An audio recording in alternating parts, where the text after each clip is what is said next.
do.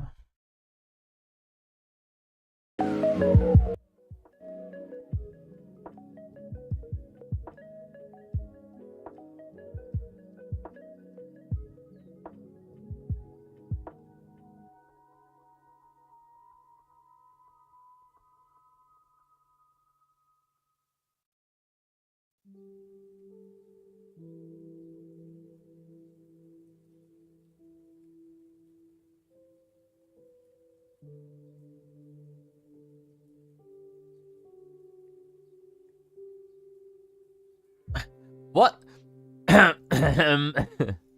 Okay. See what just happened is.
I want you guys to see my recommendeds. Ooh. Could be anything in there.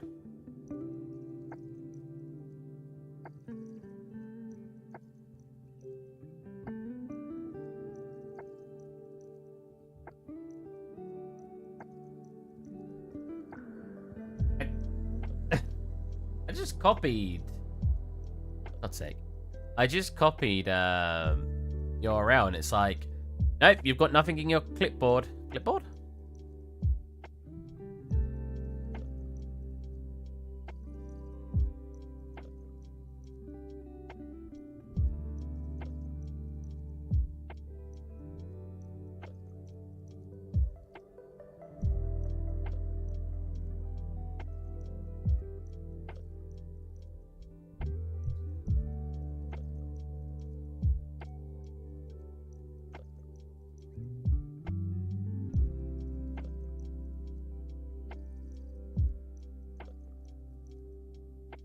So when people are in the chat, I want to talk about a review.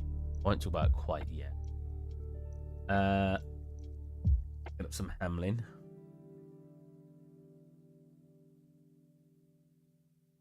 I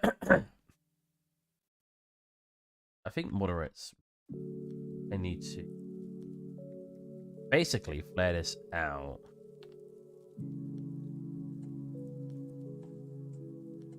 But I could, it's always kind of take.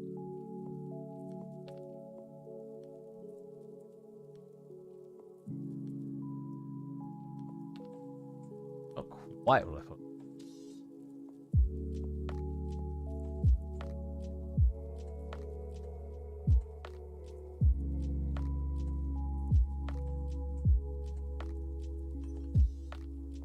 But you basically have it so there's air as well around it.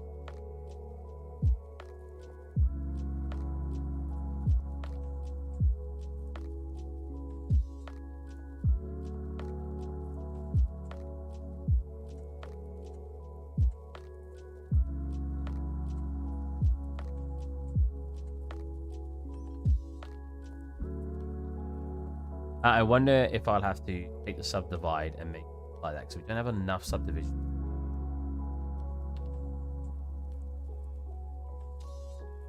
Hey man, just wanted to say thanks again for yesterday, no problem. I can't remember what I did. Oh, profiling. That was it.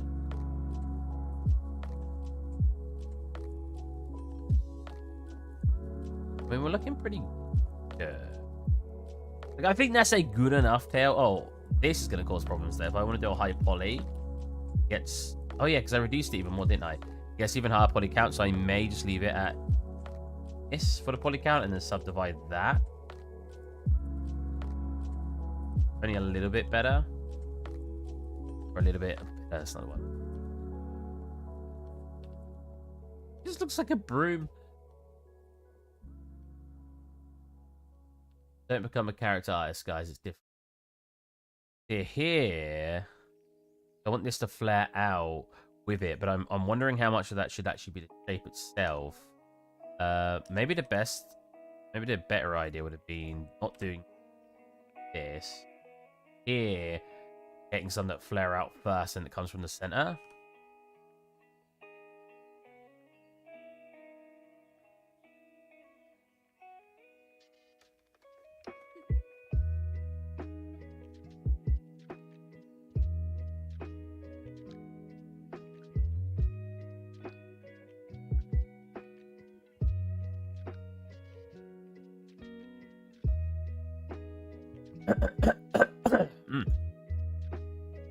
My throat is terrible today. I think it's discussing too about this, but I think one big thing with my throat is it's gotten to the point where I'm getting constant tonsil stones at the moment, and it's getting to a point where I could just taste tonsil stones. So it's clearly a problem. Hopefully the doctors will take me serious when I go.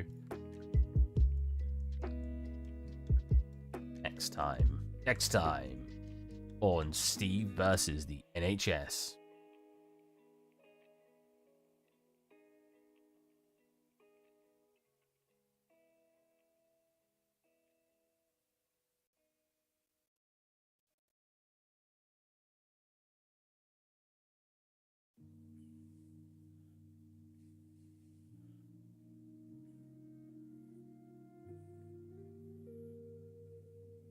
Killed that and then that again.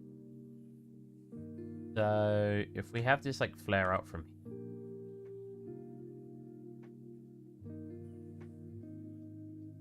here, make it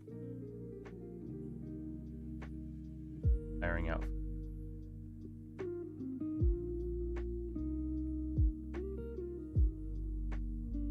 Right, and then we that going around, so you got this like branching one off, and then the ones that go in between.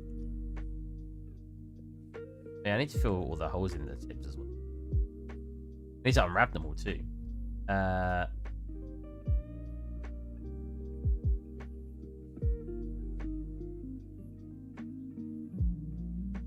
said, I've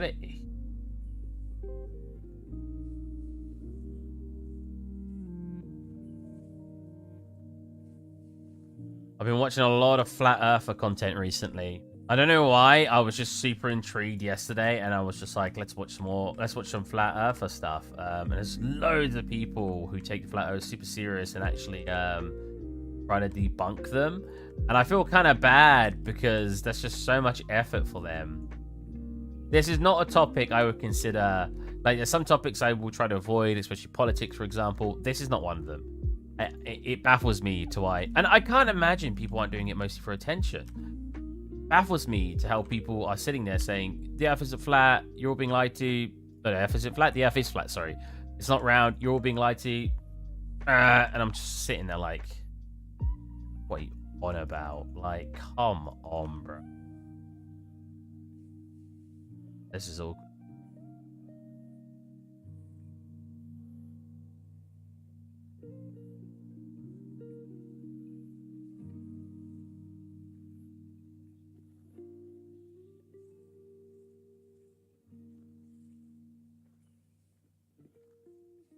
The problem is his tail is a different color, right?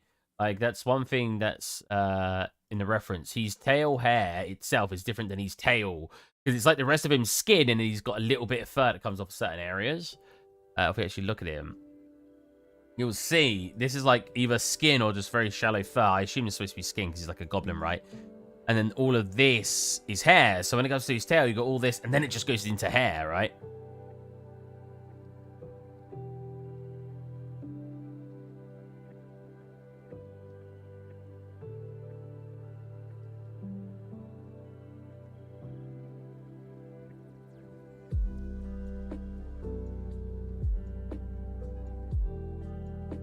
Like a flower.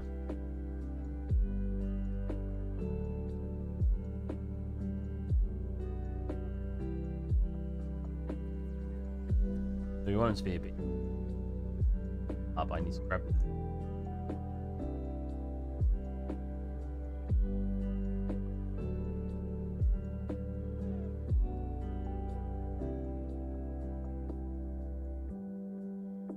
It is kind of high poly, I know, but I can't honestly think of a better way to do it, so we have to deal with that. So again.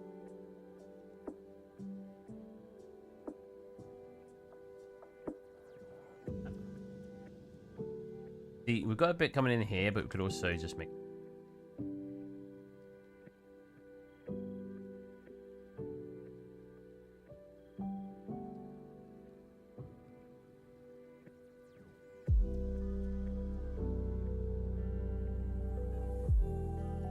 R1. Cool.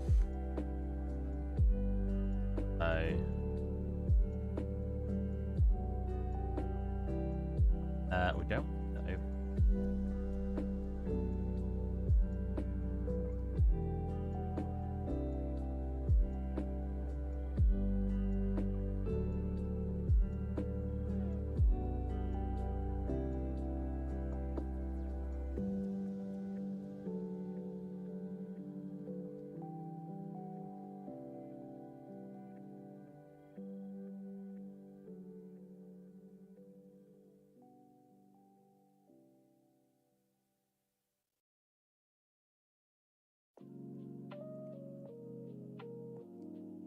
That's kind of closer. I might just say screw it and we deal with this. I feel like the problem with like constantly staying on one asset is you get to the point where you can't be satisfied with what you're doing. Whereas if you move on, you can then try to make it better on the next asset you do. So I'm not fully happy with this, but I also don't think it's awful, right? I think we're pretty close with actually what I want. Problem with all of this. So should I have just decimated it? We've got to decimate here if I want it. So we turn that up to 1. Get back down to the lower decimate. Problem is, it gets to a point, it gets more detail as it comes up here. Yeah. Decimate one more. That's 6k, which is pretty heavy. It didn't seem to reduce. I think that up doesn't reduce the number at all. What?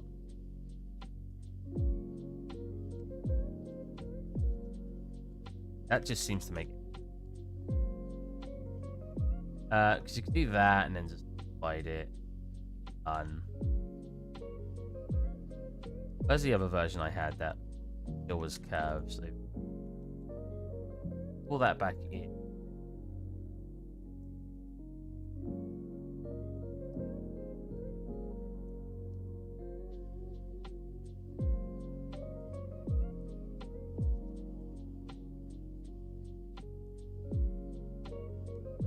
So I definitely size this down a little bit.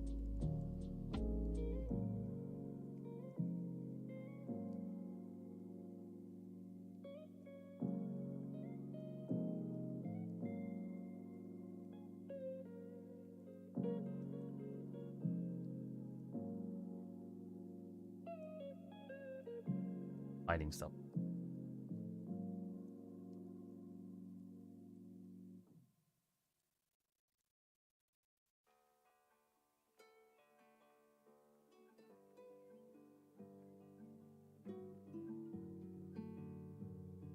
Again, now I can grab these though and be like, in.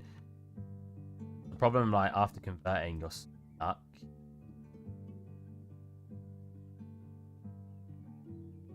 It looks like a broom, but it's fine. I think that'll work for a tail. And the tail itself, super simple. We could probably apply that. Does it need to have more points for the bones? I mean, we're not doing this actually for a game or anything, so I'm not too fast going a little bit extra on vertices. It doesn't really bother me. I mean, I could always keep it like this and just export it as a subdivision when we're done. We probably don't actually need a tip to this. Make it a little bit easier. Probably get away with something like that. I think we'll wrap that. Now, the problem here is, what do we connect the tail to? I mean, we could have it as its own mesh. We could make it so the tail, material instance, its tail and the hair is all one instance. Not a bad idea. It means I don't mess up any of the UVs we've already got. Right? So I'm not too against that idea.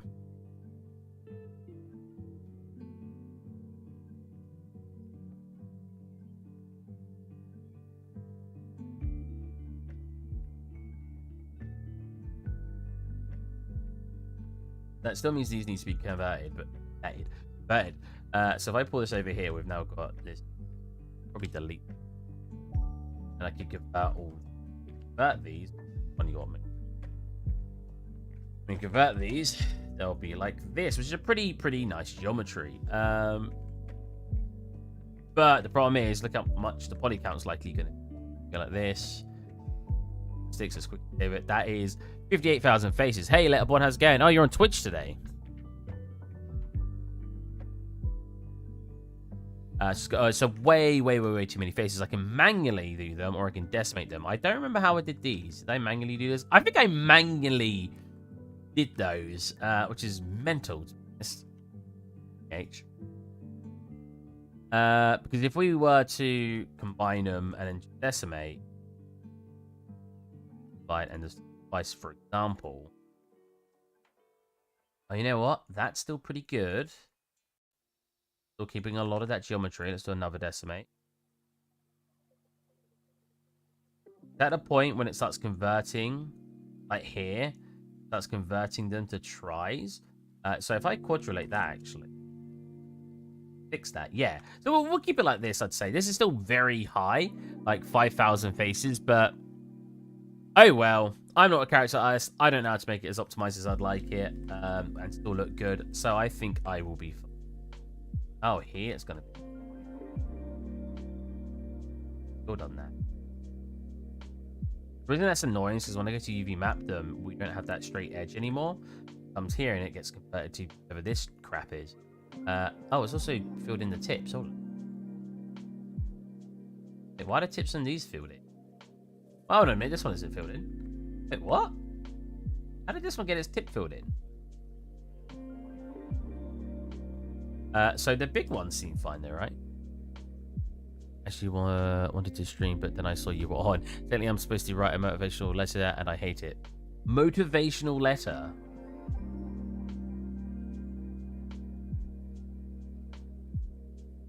I think the only time I've ever been motivational is when I've not intended to be motivational. I feel like I'm not very successful at being motivational if when I am, it's not intentional.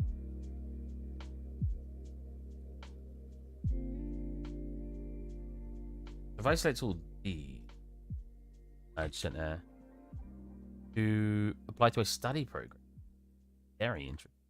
If I select this and we go to a, let's see. I don't like how this looks when it gets. Just subdivide it. Do this. I also don't like how that looks, but I think we kind of just got to accept that's how it's going to look, right? At some of the tips. So we need to. I'm going to create separate materials so I can keep track of the stuff I've actually done the UV. So we add here. I know people are going to come in this chat saying, oh, that doesn't look as good as you could have made it. I just want it kind of done. And I know that's to a lot of people a terrible attitude. But I think that's the way I want to do it. I just want to, if I can get it done, I'll get it done. More interested in getting it done than I am else. So we could delete any faces we don't see, but we do see those. I don't like the way it's decimated though, so we'll manually delete them. I'll grab the face at the end. There's going to be some optimization by manually my UVs. I'm going to pull that back a little. That way it. Pulling it back. I'm targeting like so. Really look? No, you can't see it. And then we'll isolate you. I was going to say highlight you. Highlight you. I will do that, and then I'll do that. Right? That means the tips doesn't look as good as you could have made it. How dare you? Mark C. So I could do it like this, and unwrapping, you'll get this kind of shape. Is that how I've done the ones up here? Because these ones stood out fine. No, I see how I've done it up here. That's probably a better way to do it. So let's get back into here. What I've done up there is I've not unwrapped it like a cylinder. I've unwrapped it like 2 faces. So that's clear seams. And I think that's probably the better way to go, because we'll get... The seams won't look as annoying that way, because most of the seam... When a seam gets generated, a lot of it gets hidden anyway. If I do that, which was here, mark seam, and we end up with this, you would just get 2 separate islands like that. You get the up face and the down face. Up and down. I actually think that will be better. Because again, we have unwrapped him in engine.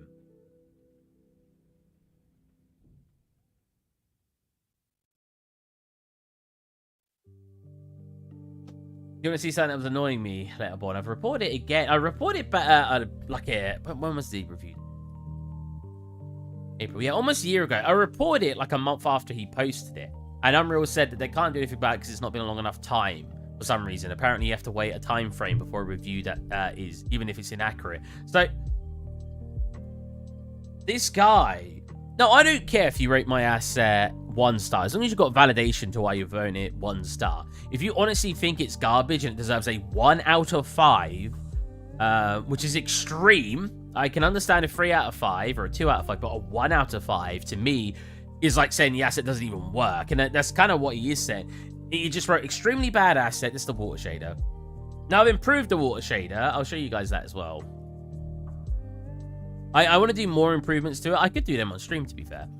And I've uploaded a new version. The project is only 10 megabytes in size when it's packaged, when it's put in a zip file. And yeah, this guy says extremely bad asset cannot be used for large spaces. Now, 1, the asset is demonstrated not in large spaces except rivers. It's not demonstrated to be used in an ocean. However, it does work if you want it to be in an ocean. I have in here an example of it in a large area. It works. Now, technically, this is the new shader. Let's replace it with one of the old ones.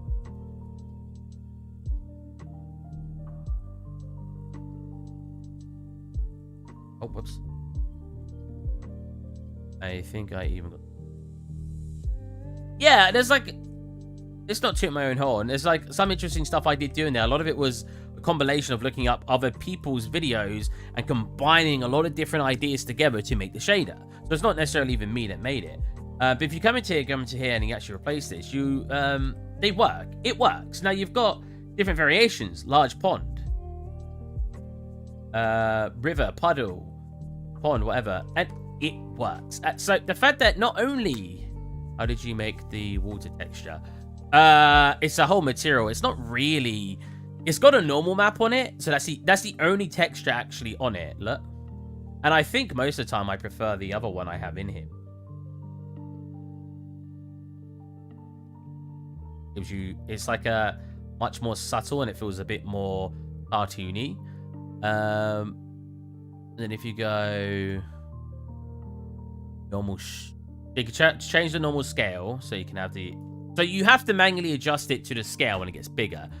If I world align it, I can actually make it so you don't need to do that. That's actually a good idea. I might do that. It just saves you having to do stuff manually. People hate doing stuff manually, though. They want a shader to do everything for them. But yeah, you can turn up the normals, and you can have these really sort of strong, thick, more cartoony looking, not really waves, just more deformation in the water, which I guess some people would call waves. That's the basic shader. Now, that's what he would be writing his review on. I have upgraded the shader, and as I just said, I kind of do want to make it so,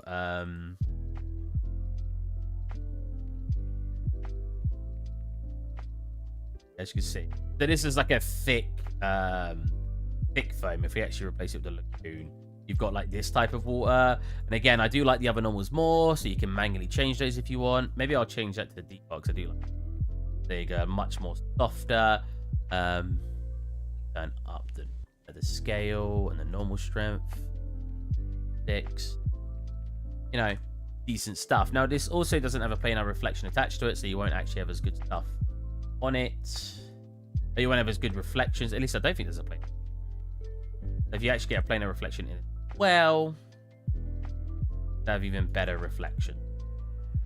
There you go. You've got like these really nice reflections. Delete that. The reflections are still fine, but the planar reflections are definitely a bit more true to life. They look super nice. But it's kind of a basic shader with some complex things going on, especially to generate the foam and the foam bits.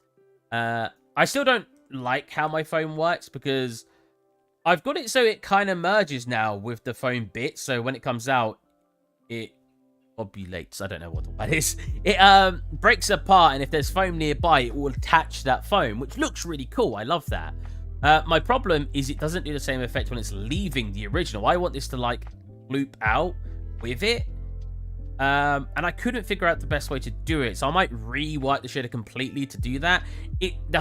I know I've gone on a bit of a tangent, but the whole reason it doesn't work is basically the order at which it applies things. Because the edge foam is made first, it then becomes as if it's more of an overlay than it is like an added thing together. Even though I'm using add nodes, it doesn't seem to work. So I need to find out which order's the best to generate the foam exactly how I want it without breaking the other foam interaction which I have with the bits that it connects to. Like that, you see that? And it connects together, and a thingy like there. Like that, you see that connect? It's such a cool effect because the way that it works is it gets to similar levels, and then when it gets to those levels, they turn into a round, or they get rounded up together at the same time, causing that effect. You've also got this like sheen. You see this like flickerings? That's to do with my shader. That's not something that happens naturally. Anyways. Oh, hat in time. If you sculpt a beach to it, does the water get brighter when closer to the surface? If you sculpt a beach to it,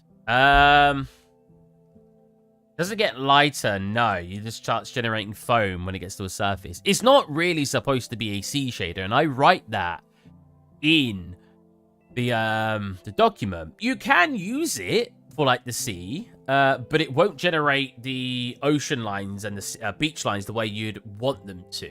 So you can use it for it, but it's I'm not advertising it as a sea shader, even though for the third time it can be used for it. Now, the reason this annoys me so much, again, this is a new shader, right? The other one, which I've got in an old folder now, which is one looks like this. Now, I can change those colors to make it look a bit more lagoony like I have on that one, but this is like the basic. It's much more basic, not as complex, but it still works, right? It still works. That's the point I'm getting across here. This guy who left a 1-star review, and Unreal refused to remove the review, which annoys me, and I've contacted them again like 7 months later to remove it. Extremely bad asset, cannot be used for large spaces. Now, it was never described as being used for large spaces. In all the examples, even though it can be, like for the 4th time, it can be used for large spaces, you just have to adjust it. I have kind of adjustable ones that kind of fit large spaces, but if you've got like a mega large space, you might have to adjust some values yourself. And that's, I think, what's annoying this guy, so he might have to do his own work, because he's using it for a demonstration I have not given. It's a water pack. It's not a sea pack. It's not an ocean pack. It's not a, like, large water pack. And I say that in here. I say what it's best used for in my description. He thinks because of that, I feel like I'm using too many quotation marks in my cover letter. I feel like I'm going to sound passive-aggressive. Did I ever quote him? I think I was told not to have quotes in my cover letter. The only time you have it, maybe that's the part you're in, is the literature review section. Oh, wait, your cover letter. Hold on a minute. Wait, I'm thinking of dissertation. My brain, sorry. Your cover letter. No? Do I quote a lot in cover letters? I don't know why my brain thought dissertation because you talk about university. People are always going to find problems if they want to. Yeah, it's just the fact that it's a 1-star review. It annoys me. I say this on Amazon and stuff as well, when people are like, 1 star was 1 inch smaller than I expected. 1 star. You give it a 1 star because it was slightly smaller. Not a 4-star, and it loses 1 star for being slightly smaller. You gave it a 1 star for being slightly small. It's like you're taking a very minor issue that you've only had yourself and bringing the score of something to its lowest because of a minor issue. It's so annoying to me, and this is no exception here on my water shader. And I even tried to help him. You can see my reply. What seems to be a problem, I've had plenty of users, including myself, use the asset for large surfaces, areas with no difficulties. Reflections have nothing to do with the material. That's another thing. There is a problem with reflections. Reflections are you, my guy. If your reflections aren't working, that's you. It's a material shader. It's not a freaking reflection pack. That's not even a thing. Unreal does its own reflections. You can put in a planar reflection. You can use sphere reflection, stuff like that. But that's you. You're responsible for the reflection. I'm going on a big angry tangent now. Yeah, it's a distillation motivation cover. Oh, right. Right. Okay, yeah.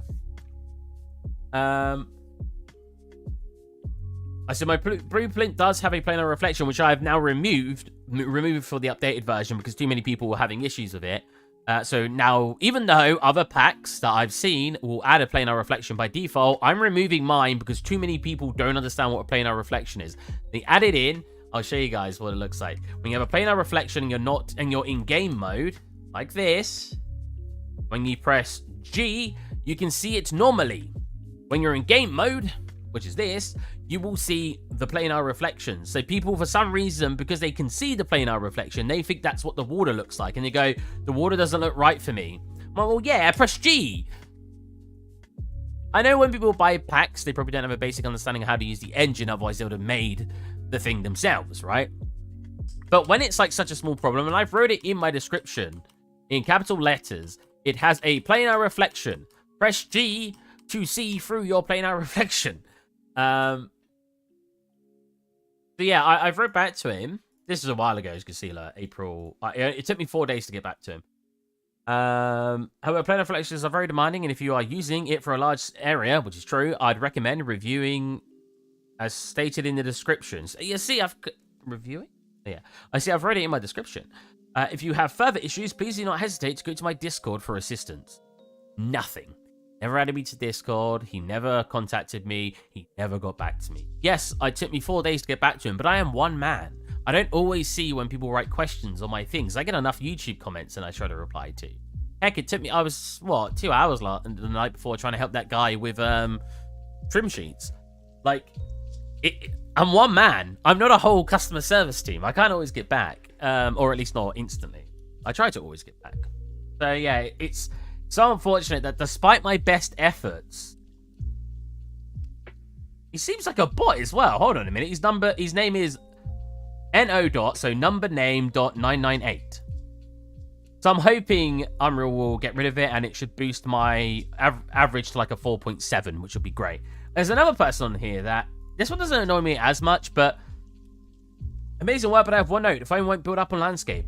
Was you able to fix it? If you were, would you be willing to adjust review? Oh wait, was we able to fix it? Yeah, because I got him. He wrote a question as well, asking about it. That brought me really low. And I got him to add me to Discord, and I resolved it for him. It was something he's end, as it usually is. If you have a scene with just the landscape in it, it won't build up distance fields. You need at least one static mesh in the scene with your landscape. So I told him, add in a static mesh, and boom, it worked. He did not change his review to give me 5 stars. Now, if he thinks it should still only get 4 stars, that's fine. But change your review to say, absolutely amazing work, and then leaving it at 4 stars. You know, don't have the extra bit if I've resolved the issue for you when it was your fault to begin with. Sounds like I'm bashing people. In a way, I am. But you get my frustration. I hope you guys aren't sitting there like, damn, Steve's so up himself. Oh, I knew it was good. I'm gonna color them differently just to make sure I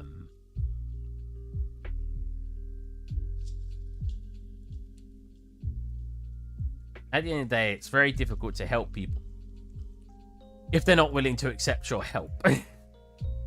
Then if they bash you for trying your best to help them. I've had people get annoyed at me in the past because, watch, if you want to have anything to do with people on this earth, you're going to have to deal with some of those types, yeah. Howling downstairs. You have to manually do quite a lot of these. it is a shame because they put a bad name in for other people. There are other people on my that review my stuff who are perfectly fine. And yeah, obviously I'm going to say that about the 5-star reviews because who doesn't want a 5-star review, right? If someone gives me a 5-star review, of course I'm going to be happy about it. But at the same time, at least when they write something, they're being genuine.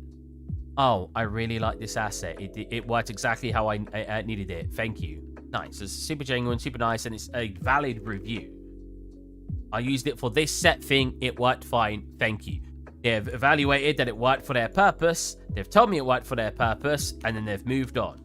Versus people who clearly just are never satisfied, who instead will just bash you despite your work being there to try to help. I only charged $8 for it. $8, so about $5.50. And I don't care. I get a portion of that taken from me anyway because Unreal take a percentage. So yeah, it's not like I'm earning megabucks. I'm considering writing you review myself. Go for it.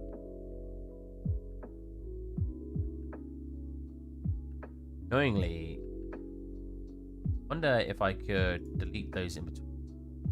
There's the problem with like decimating stuff in Blender. You get issues.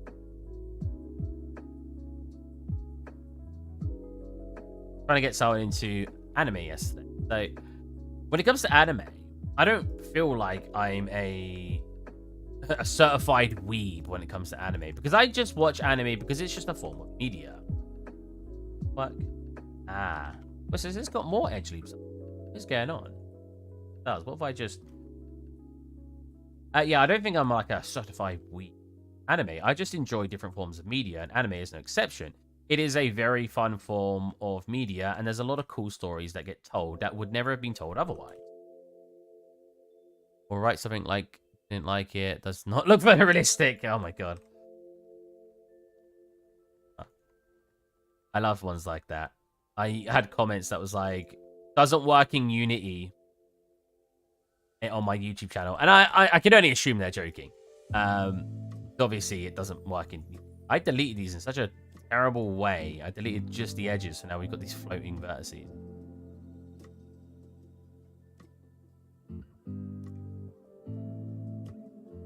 Let's undo till I get that shape back. There you go. There's a little bit of manual labor to get these working, but that's fine. I'm going to have to do that with basically putting this custom mix.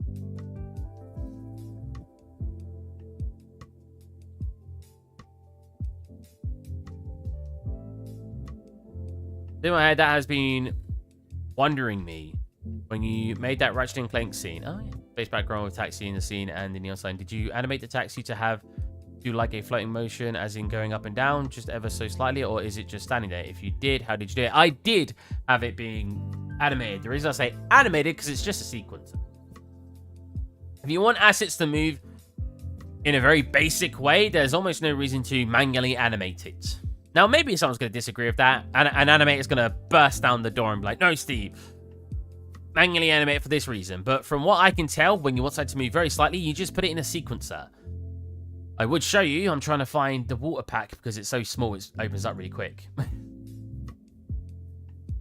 I miss my testing environment from like Unreal Engine 4.05 or something, like a really old version. So if we come into here, yeah, I think I should default shader to be the other one.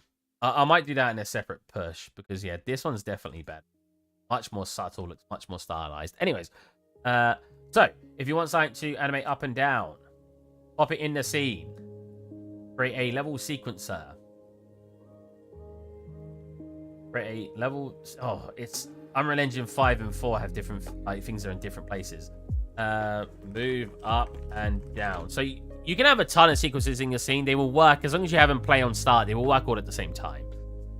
Or you can try to put them all into one sequence, but the problem with that is they will all refresh at the same time. So if you have like one asset doing this, another asset over here doing this, another asset over here doing this, they will have the same refresh point if they share the same or same loop point. They share the same sequences, so they'll be perfectly timed with each other. Where is if you decide to put them in separate sequence, so this one takes 2 seconds to do this one takes 3 seconds to do this one takes 4 seconds to do this, they will all be timed differently. So yeah. Anyway, so all you got to do is get your asset, add cube. So click it, right click, add sequencer, add what you've got selected. Come into here, go to your transforms, find your starting point, which we'll have here. Your other point, which we'll have here, and we want it to refresh back at the starting point. So we'll click this, duplicate it by holding Alt and left click, holding Alt and left clicking. Go up to your 120, because we had it at 60. Now make it so it does 1 frame before that. Because if you have it at 120, that means there's now 2 frames in the starting position. So it'll go up, down, and look like it kind of stops very briefly. So you always want to take, or it depends how it's rendering, how many frames it's using. Sometimes you want to do 2, sometimes you want to do 4, but usually it's just like 1 less frame. Cool. Now that should move up and down.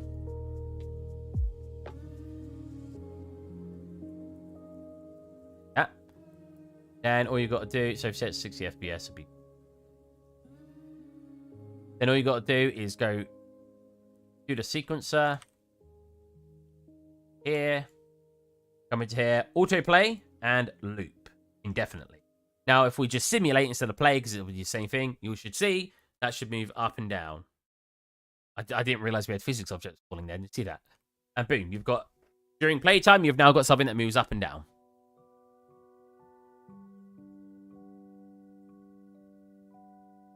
I should cut that and turn that into a tutorial on my channel. Well, I'll let you decide, Sora. Was that a good enough explanation? One problem with this shader, I don't know if you guys realize, when you go to simulate, you'll see there's loads of foam. Do it. Please do it. Well, if you clip it yourself, if you go and click... Oh, you're on Twitch. We can clip on Twitch. If you clip it on Twitch, I'll just upload it as a separate video. That way you can rewatch that. Oh. Heck did I do? Where am I? I pressed 1. So pressing like 1, 2, 3, 4 will spawn you at different points. I don't know how you set them to have these different spawn points. There's no like player starts. There's a player start there, but that might be the. But this one, 1, 2, 3 all go around the same spot. Oh.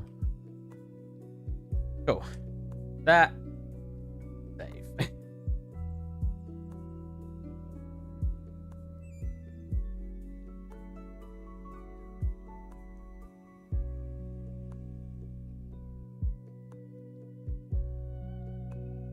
I think control plus the number maybe, or alt option. Wait, to do what? Sorry, I lost my train of thought. And the stream's always a little bit behind.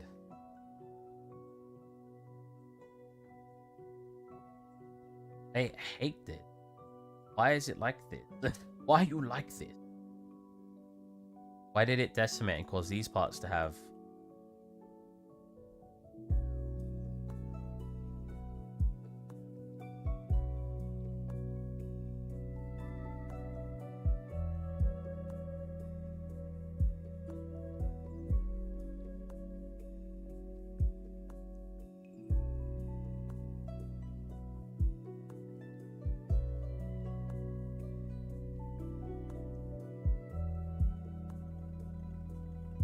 Is gifting 1 tier sub. Gifting. Oh, wow. Thank you so much.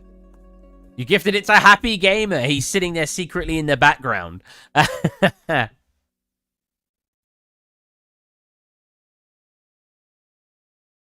Sitting there patiently waiting for a free gift sub. Thank you so much, ma'am.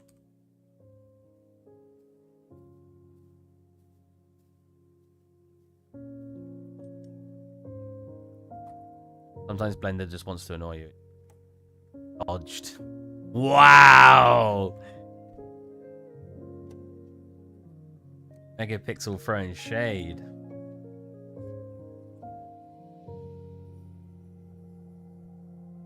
Yeah, anyways, let's talk about anime. So yesterday I was convinced someone to watch anime, and because to me, anime is just a form of media. I know I just said this a second ago, and I don't see it, like, don't get me wrong, I could be weeby, but it's mostly just for the lulz. And I tend to just treat it like it is. And when people...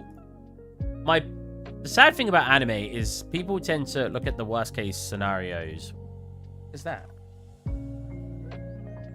Worst cases for, like, weird stuff in anime. And it's a shame because some of the best stories I've experienced myself watching them have been in anime. And there's a lot of stuff you wouldn't be able to do in a live action thing that you can do in anime. So I think it's such a shame when people completely disregard anime because they've seen some, like, overly weebish stuff. For those of you who don't know what a weeb is, it's basically someone who's super into anime / Japanese culture, but it's usually used to describe people who are a little too into it, if you know what I mean. They're a bit... Okay.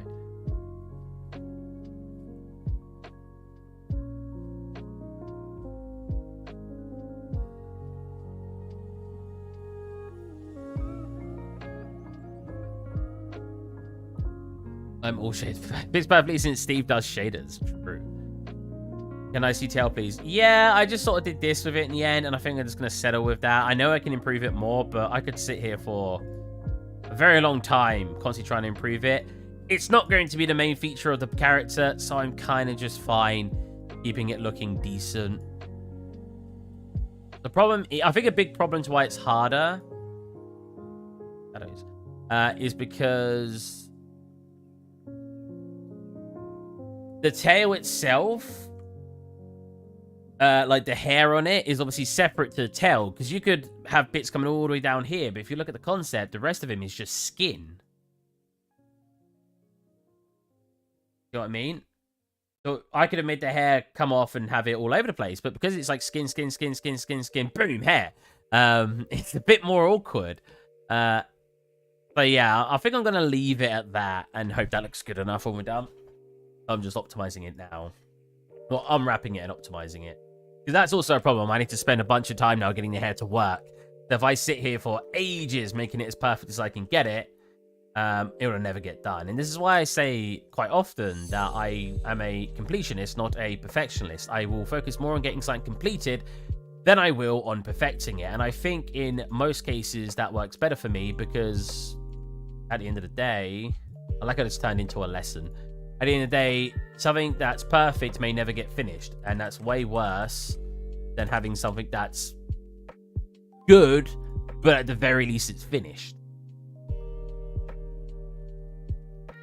And if I'm being honest, it's something I feel like a lot of my art friends, I would say artists in general, but I don't know enough people to be able to generalize that whole group. But I think a lot of my art friends, well, 3D art friends, there's this keen eye for perfectionism. And if you're very focused on perfectionism or just perfecting your stuff, you may never finish it. And a lot of my friends used to do that. The amount of scenes, I won't say who, amount of scenes one of my friends has that he just never finished. And they all looked really good, but he just never finished any of them. And it's because he spent so long. If you looked at his UV maps, they were phenomenal. They were really, really good. He spent a long time making his UV maps work essentially perfectly. And at the end of the day, that time gets wasted if you never finish it in the first place.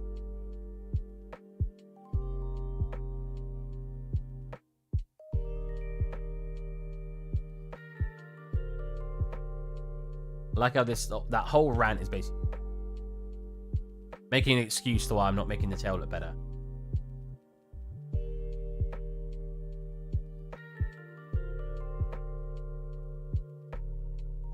I do truly believe everything I just... Well, I'm not actually... It says, one of the problems is, well, especially with music. Yeah, I can imagine it's like with most fields, right? Well, any artistic field. Probably applies to non-artistic fields as well, especially programming. Because if you're trying to get your code to work perfectly and there's some bugs that don't actually affect gameplay that much, it's like 1% affecting your gameplay, it doesn't matter that those bugs exist. But if you're so obsessed with being a perfectionist, you may sit there for weeks trying to fix a small problem to maybe never find a solution. Imagine not finishing a scene. I will say I was not talking about you, Moderate, when I made that comment. Oh, you know what? That's a good point, Megapixel. Talk about weebs. Someone that denounces their own culture and adopts Japanese culture, but only from what they learn from anime. Yeah, that's a perfect definition of a weeb, really. At least the bad weeb, because it's like saying nerds, right? There's a negative connotation to saying a nerd. It's not as negative as it used to be, but you can be a nerd and not do a lot of the stereotypical things a nerd does, right?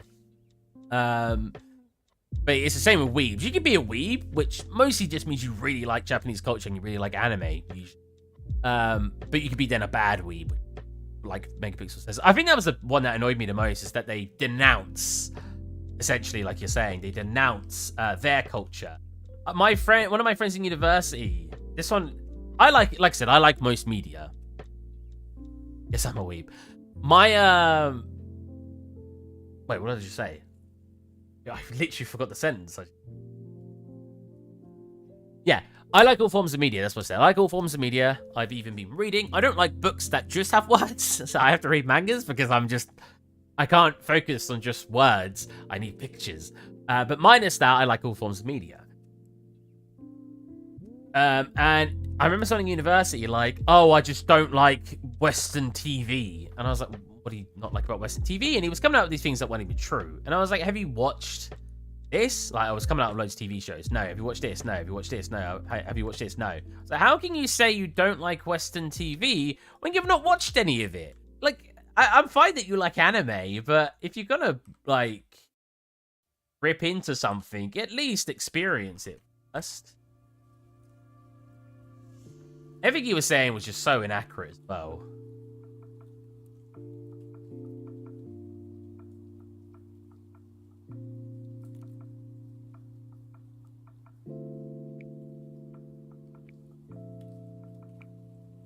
But I truly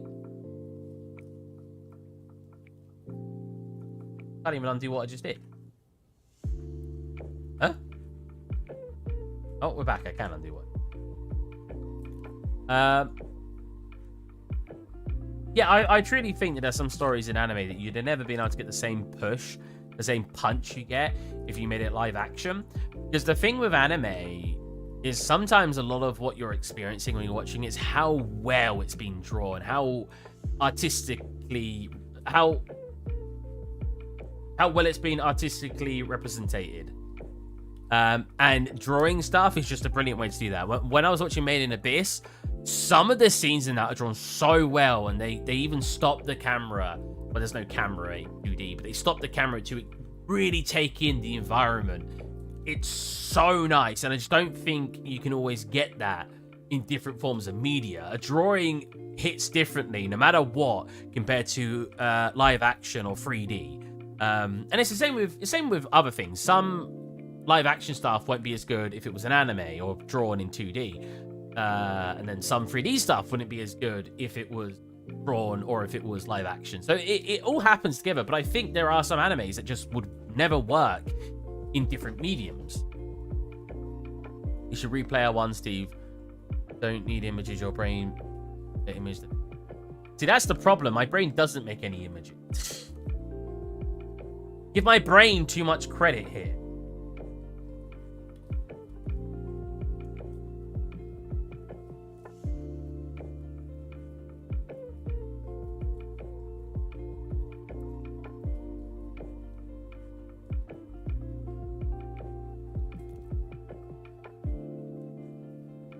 I think when this is shaded, it'll be fine.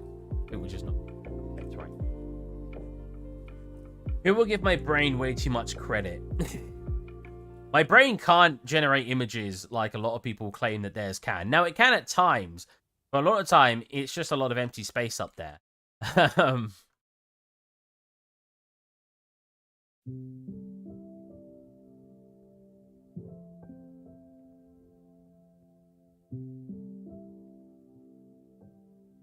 Some people actually can't visualize images. One of them. I can visualize them sometimes. It's not like it's what? Fantasia. It's just it's not brilliant at doing it. A lot of time it's blobbiness. It's a generic shape and stuff, but it's not actually held to it. I can recognize it in my head, but it's why I can't draw it on paper, because there's not enough information there to have it happen. But I say to people all the time, different people have different abilities. Some people don't have that imagination, and it's why whenever someone says, yo, 2D drawing's easy, drawing from your head's easy, I'm like, for you, it's easy. For you, because unfortunately, not everyone's brain works quite as creatively as everybody else.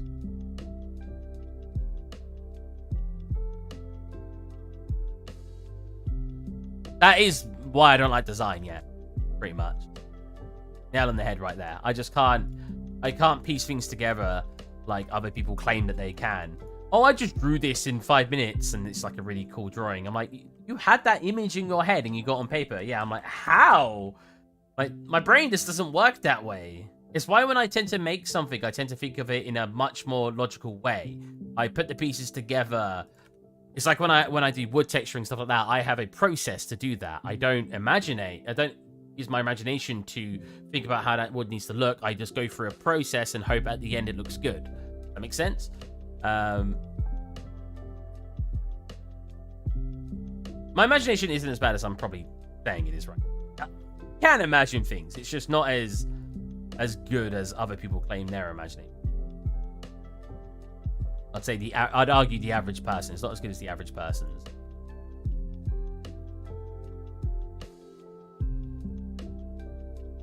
Oh God, what did I just go through there?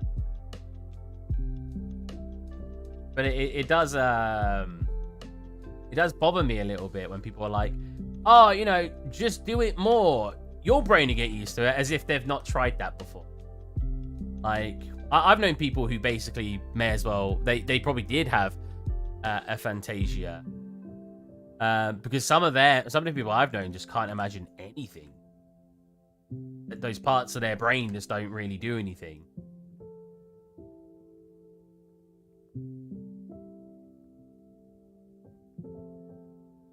Happening here. Hey, Broken Music, how is it going?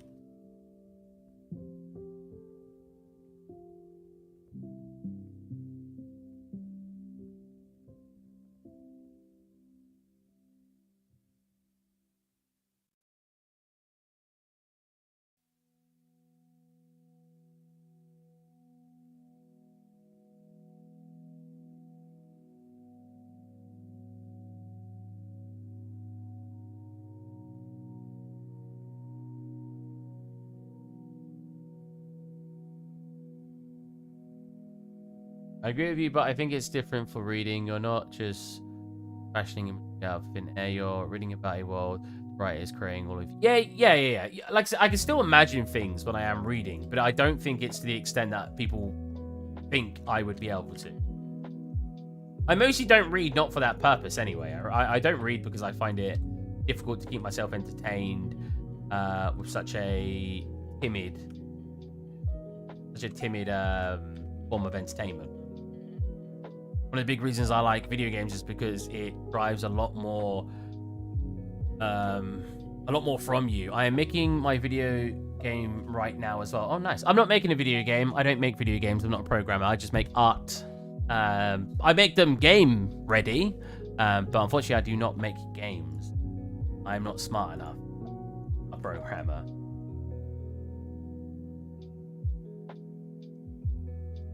Programmers are much more...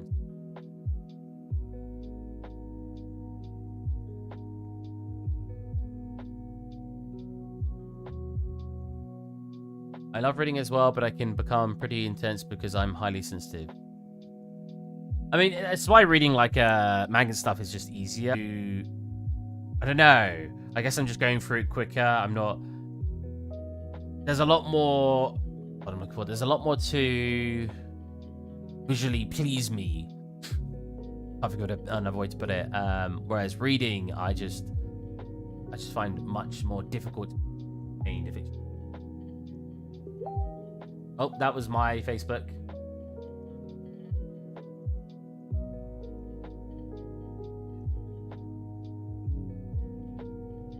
I had this annoying feature in Blender. A setting is turned on by default in preference viewpoint GPU subdivision. I had to turn it off, as when I subdivide it turns any shape into 2 small dots. What? Maybe you can recommend me a manga. I might try that out sometime. Death Note. If you've not seen the show, Death Note was brilliant.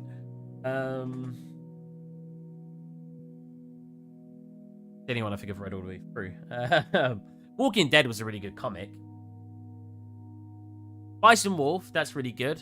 Bison Wolf was about a wolf goddess who basically she has a human form and she goes on a trip with a traveling merchant, and it's quite heavy based on their relationship, plus he's a merchant, and it's got quite a lot of economics and currency analysis in it.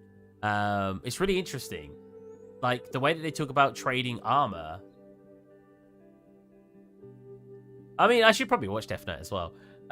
When he gets, like, duped when trying to trade armor. It's kind of a spoiler, but I don't think it's a big spoiler. Basically, during his travels, while a country's in war, he buys it during wartime so he could transfer it to another town or whatever. Days travel away. To, in that time, have the war end. And they knew, the person who was selling it to him knew the war was going to end. I think that's how it went. Knew the war was going to end, and he knew the value of the armor was going to go down. So he spent a lot of money in this armor, which then wasn't being sold for anything when he got to the next town because it wasn't needed anymore. And yeah, it's the way that they describe how it works and how the marketing goes up and down and currency. It was really, really interesting for something that was an anime, and a big part's also based on the relationship of this wolf goddess girl. Weirdly enough, she doesn't even feel like the main character. The bloke does, and the marketing and the currency. So you've got this mythical being in it that they didn't even... I don't know. I watched it as well as read it. And I haven't read all of it, but it's a really cool story. Definitely, in this case, it's definitely something that could have been converted into other things. Like, could have 100% lists.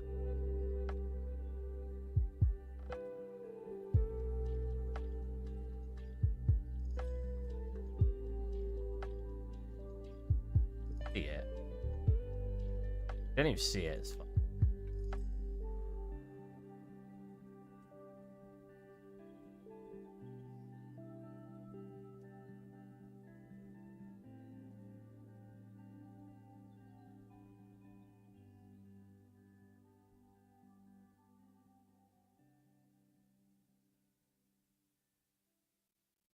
Yeah, I do remember in... Yeah, I just drew that, and I'd look at it. Drew that.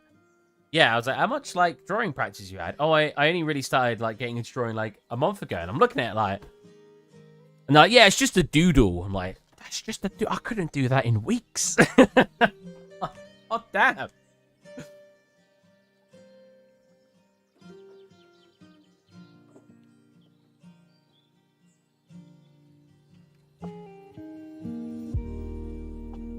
I think people are amazing. I think the feather people are able to, like, everyone seems to have their own place. I feel like everyone seems to have their own place in the world. Sometimes you just have to find what you're good at.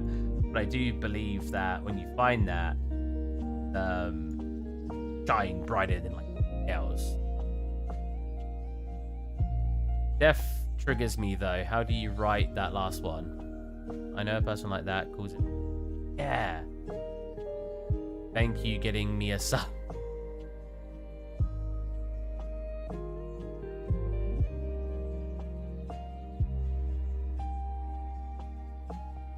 I've known quite a few people.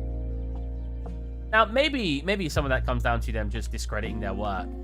But, I mean, I don't know. Like, they do seem to make it in just 2D.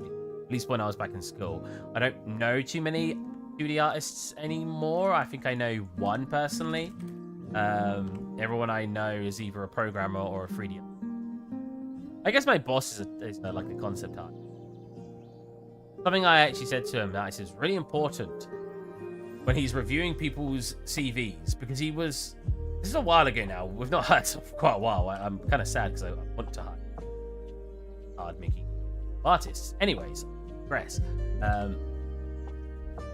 He really hard judged someone on their portfolio because they didn't have enough 2D drawings. And I was like, are you hiring a 2D artist, like a concept artist, or are you hiring a 3D artist? Because look at my portfolio. I've got no 2D art on there. You think my work's amazing.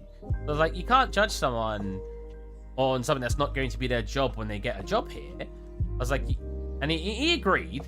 But I had to proper defend this random... We never hired him anyway. Like I said, we've only got 2 artists. But I had to really hard defend this stranger because my boss was hard judging their portfolio on something that they wouldn't even be doing when here. I thought that was very strange. And I think a big part of it, and he did kind of say this, I can't remember what he said exactly, but he did say something like, oh, I guess I am kind of more of a concept artist. And it's true, he is more of a concept artist. So obviously for him, drawing and stuff, it was more important.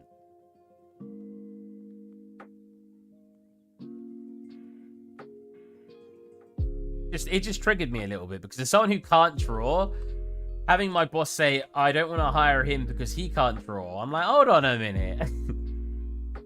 Nah. Like, you can't judge this man because he can't draw when you're not hiring him at purpose.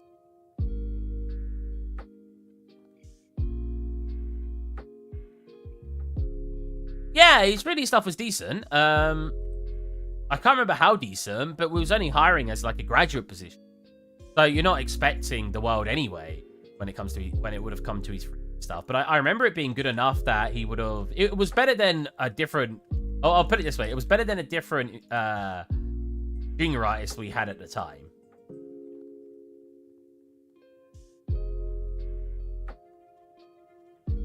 Ever considered a junior artist? I'm not sure how accurate that.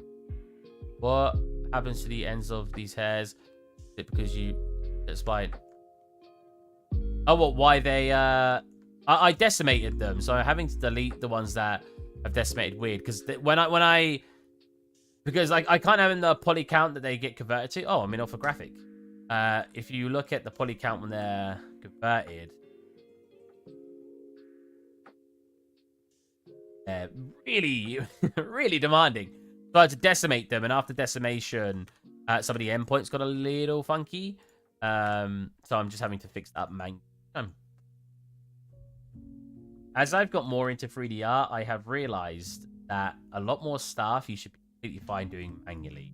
Now, finding a more automated way to do something is also very, very good.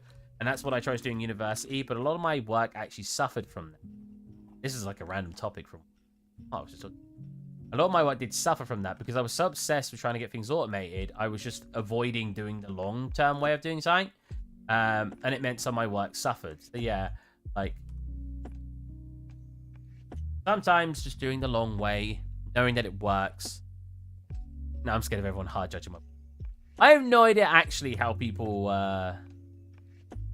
like, judge portfolios, like professionals. The fact that my boss judged it that way, I just thought was very weird. And I can't imagine other industry professionals would have judged it in a fashion because, again, weren't hiring him to be a concept artist. So it was very strange to me why we were even caring. Because it wasn't the fact that he had bad 2D art, the fact that he didn't have any 2D art. Like my portfolio. So why would I, because my boss, when we hire someone, asks for my opinion, why would I say, oh, yeah, I think not having 2D art's bad? Because it's hypocritical. I don't have any 2D art on my portfolio. I think we're opposite when it comes to modeling. I like to start or try to model where I think super low poly and add more detail later, but comfortable just going straight to I definitely mix it up. If you look at my Canon, I do both method. When I was doing my Canon video, I do both quite a lot. If you're working at high poly, you know for a fact that you need to optimize it, right? So if I have that in mind, I know I'm going to have to optimize it. Whereas if I'm working as a low poly, and I know I can get the shape I'm looking for just working as low poly, I'll try to do it low poly. But the benefit to subdivision modeling is you get all that smoothness and everything. And yes, you'll have to clean it up afterwards, but you'll get the shape you want, even though you're trying to clean it up. But I mix it up. I do both. Subdivision modeling is just very fun to me. So it probably does look like I do it quite a lot.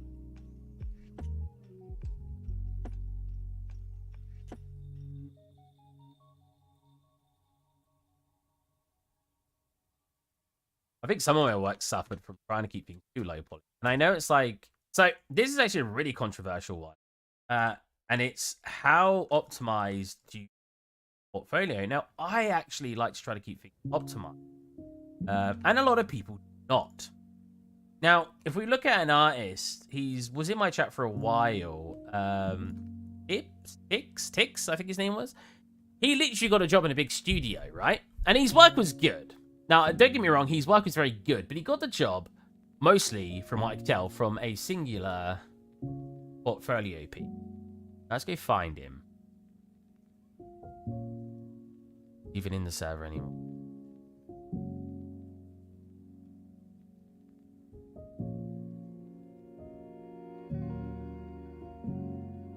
So you might have better stuff on there now. I think I'd be way further along if I got in the industry because I'd actually have some training. Oh, Tom Ansky's still in the server. I did not know that. Okay, so he's not in the server anymore, so I can't show you. It was a God of War fan art. God of War fan art. Environment. X. Ah, found it. Wow. So yes. Oh, hold on a minute.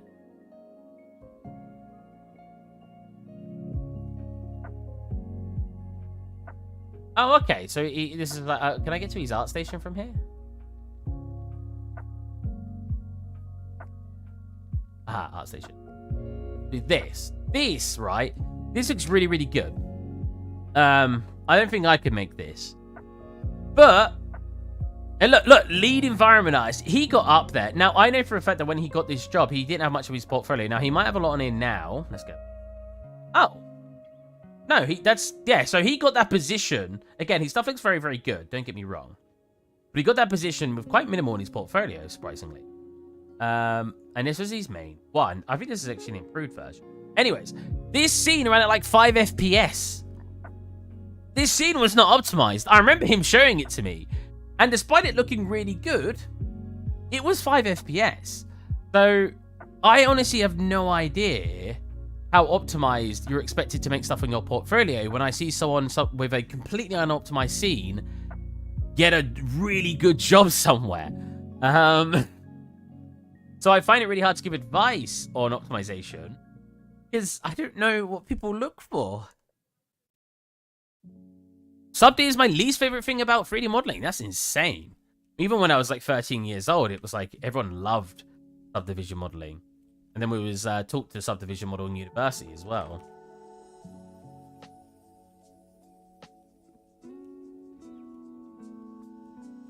Is it just because you don't like the cleanup afterwards, mostly? That's understandable. But you just not like how it flows with the model. You don't like how it smooths things up. That's also quite reasonable. Like for those of you, so for anyone, if anyone's there and they're confused what subdivision modeling means, it means when you're modeling something, you've got a subdivision modifier on it, right? So subdivision will smooth. Then as you create stuff, it will keep it smooth. Right? Pinch corners like this. And then you can pull this. It's in Blender, you've got a tool called Crease. So what Crease does is it makes sharp, that. And you can basically make shapes. And I use subdivision modeling a lot, but there's a lot of times where they will still be completely functional even after subdivision modeling, right? I think it's probably Go Flashy that gets the views, as there's nothing about the scene that restricts it being a performance scene. He just do it. Like, all of that could be baked down. Well, see, I don't know what was causing the low FPS. This could be because he's just got insane light setups that take up a bunch of processing. It could be because everything was like 10 million polygons and he didn't care about keeping poly count down. I don't actually know what was causing the performance hit, but it does make you think that if you got a job from it, it kind of makes you think, did they ask? Did they even care about performance? Or did they just see Unreal Engine slapped onto it and they went, oh, you've got it in the Unreal Engine, it's real time. You know what I'm saying? Only 7% feel like I know how to. Okay. I actually said this before, recently, about subdivision modeling. It's probably super high poly with 8K textures. Yeah, you might be right. You might be right. It might just be high poly, 8K, and with time investment, he may have been able to bring all of that down to be performance ready. But I don't know. I wasn't able to evaluate the scene any more than him just showing me a 5 FPS version of the scene. But when I make a lot of stuff, I try... Because for some reason I've got this bad rap of being considered that I don't optimize stuff. If you go to my company, you'll see a lot of the stuff I make is very optimized. And if you go to my channel, yeah, it doesn't have... Or my art station, things don't have the most optimization, but I wouldn't go as far to say as they're unoptimized. Like, if we go into here and we go to Anim, like, this isn't an insane amount of edge loops. Like, a lot of these edge loops have purpose. Now, you can go about and reduce edge loops really drastically. I'm trying to think of a good example, because you can obviously just reduce. Like, there will always be areas where you can improve edge loops, but I think this is pretty optimized. Here, I could have probably reduced some, but I don't think it's over the top. But I don't know where I've got this bad rap that people say that I keep my stuff quite unoptimized, when in reality, I don't think it's pretty optimized. Like, this guy is probably unoptimized. Let's have a check if I were to export everything at once on him. 148,000. Really? Now, I know Blender gets a bit funky when separating things out. No, he is about 132,000. So he's not optimized. But I could... What you can do is you can bring him in the engine, and then you could just put in a decimation on him in engine, and it will probably look perfectly fine. So I could probably get him easily down to 60k, which isn't too optimized, but it's not awful. A big part, though, is I've obviously opted for physical hair, and I bet that takes, only 8,000. Wow! The hair is much more optimized than I expected, Jesus. I guess it's mostly like his face, his gloves. Yeah, the gloves could be hugely reduced now. We'll usually bring it into ZBrush if certain parts of your model have loops. Yeah.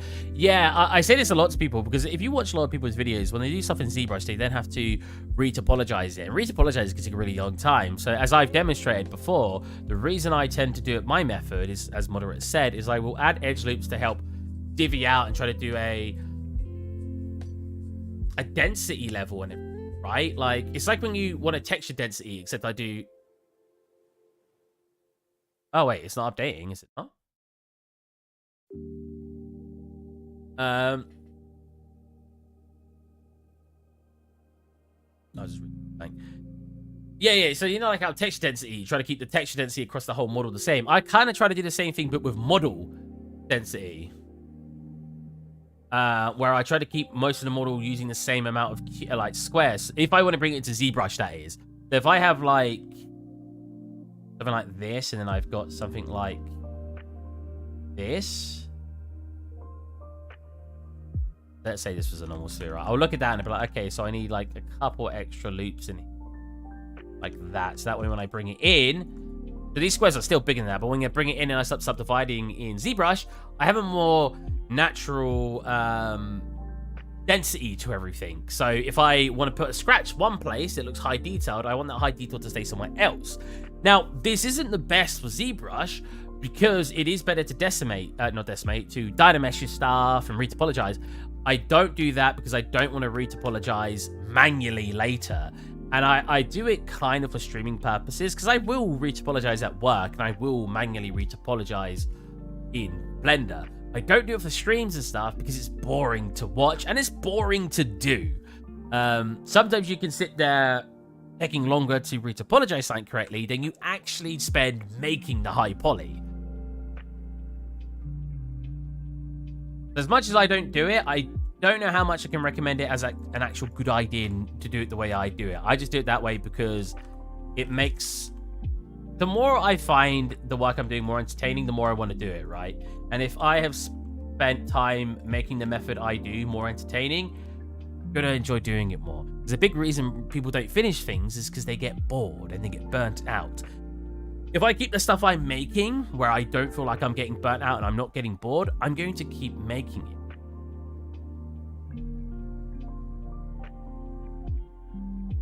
Right?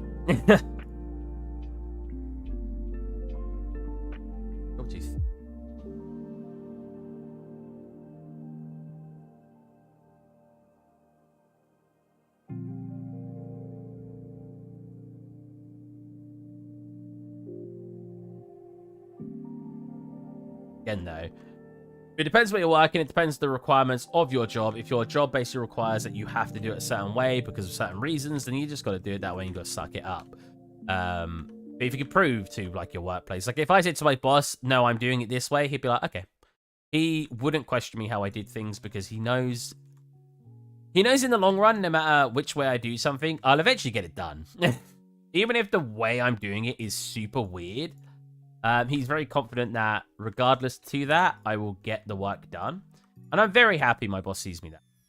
He's very trusting of my workflow.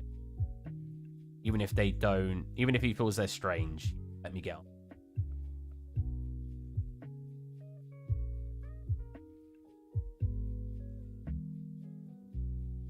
Very, very nice. Sees you now. Happening. It's like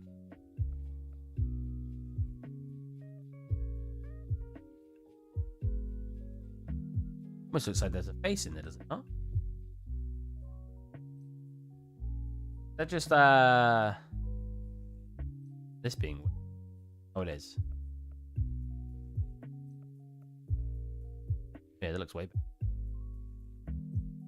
Problems. Oh, that's it does that.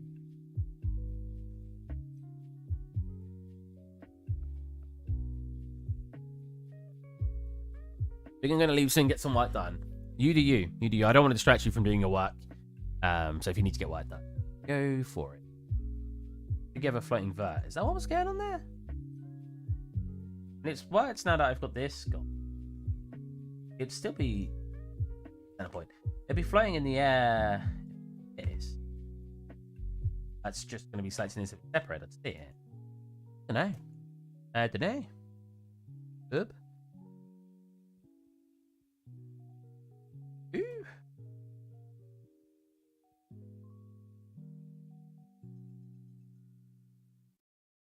Yeah.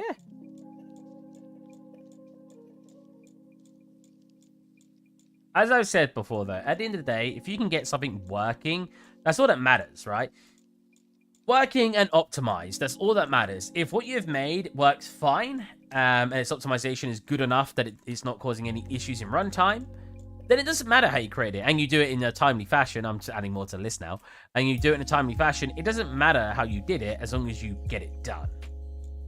But I say to people when they ask me for advice, I'm like, if you wanted it to work this way and you want it to look that way, there's nothing I can say that's going to be advice that's going to be helpful.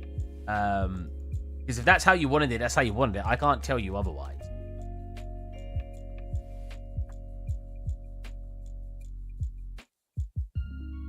And that's the cool thing about art, at the end of the day. It comes down to what you want. Oh, no.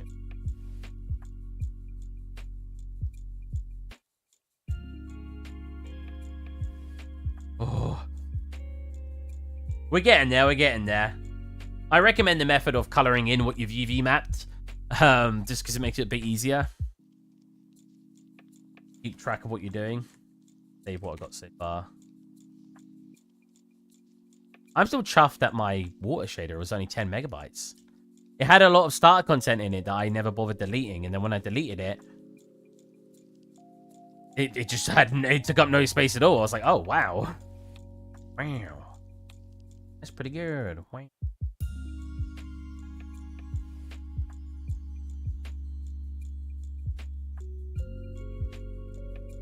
It's people getting annoyed that I type things. Because to merge center, you can literally just go M and then merge it here. So I had like a, that's why I set that M and center at the top. And it's same with like last and stuff. But the reason I like to type it is, one, I guess I just like typing. And two, if I'm like that, merge center. Well, if I typed it right first time, merge center, right? When I've done it once and I've got some other stuff, I just have to quickly press F3 and press enter and it will continuously do it. Admittedly, you can do that with just Shift R. See, but it doesn't. That's the problem with Shift R, right? It will copy the last command I just did, and that includes moving things. So if I then go to select things and then move them, I can't merge now unless I do M. So you can just do M and enter, to be fair. But yeah, I don't know. I just, for some reason, feel more comfortable typing it. Pressing F3 enter, F3 enter, F3 enter. Like it's a saved command. Accurate command. But I do have a lot of stuff. Blender for some reason.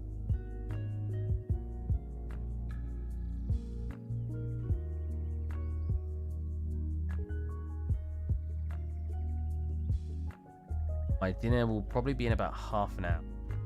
I'll try to keep...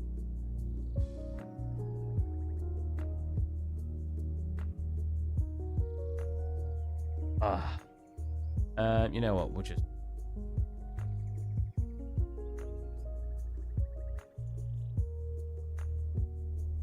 See that? Look, it was already saved up and I just had to...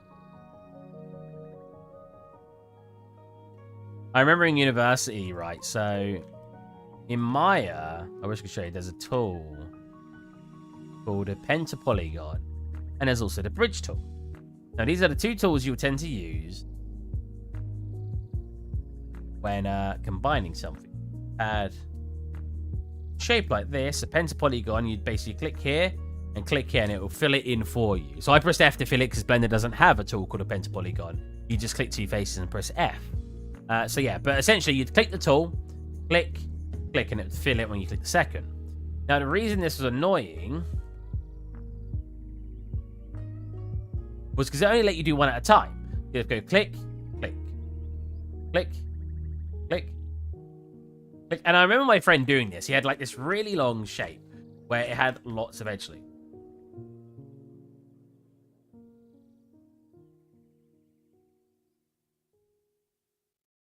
What happened there? Did I do that? That's cool. Yeah, this really long shape, and he was sitting there.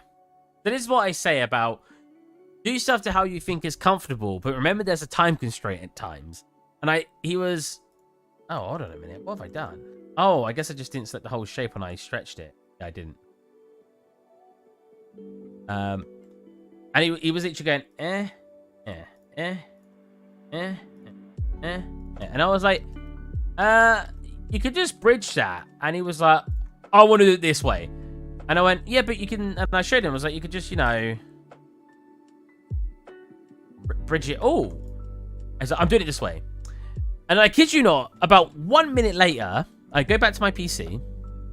1 minute later, rolls over to me. He's like, Steve, how did you do that thing when it filled in all the faces? I was like, so you just got to click the bridge button. So it's all the sides you want. Because if you've got something like this, and you go like that, you can't bridge if it's got the edges selected. It won't do it. You'll have problems. So if you deselect the edge, like that, and then bridge, you're fine. So to quickly show him how to do it. But I just thought it was really funny because, yeah, I was being a little intrusive by telling him, oh, you could just do it this way, you know. And I know some people get really annoyed when you do that. If they're comfortable doing it one way, they don't want you to recommend it. And you know what? I've been the same on my stream, and it's the same with the F3 thing. Pressing M would be faster. Now, it's not that much faster, like bridging versus a pen to polygon, but it is technically faster, and it does... When people are constantly like, Steve, you could just do this. I'm like, I know. Like, it literally says... what was I going to say? Merge. It was merge, right? It literally says the shortcut here. You know, I know. I just choose to do it that way because I like doing it that way. So I know it can get annoying, and I wonder if that's what he thought. He was like, oh, Steve being annoying, telling me how to do my own work. But it's the fact that he, like, a minute later, rolls over to my PC, and he's like, Steve, how did you do that? I was just trying to help. I was seeing him doing it this very long-winded way, and I was like, hey, man, you could do it like this. It's a bit faster.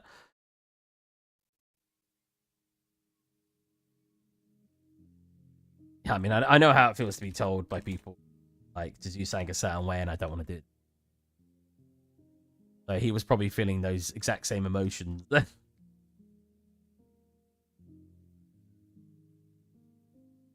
And it goes back to my original point, why I started this whole conversation, which is it's hard to give someone advice when at the end of the day, it's if they want to do something a certain way, or if they're creating something a certain way, it's up to them. Oh, I wanted it to look like it was low poly because I wanted it to demonstrate this effect in my game. Oh, well then I can't say really that I think the low poly is bad because it's your intent.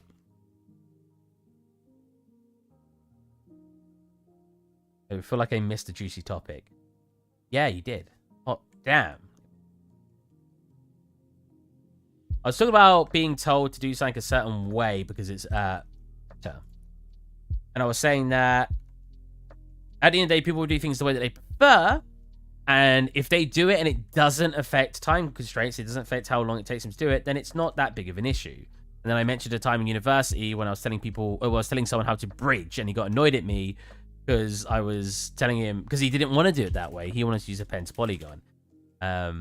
Because you missed what I was doing, I'll quickly show you what that means. I don't know if a pen to polygons at all in 3ds Max.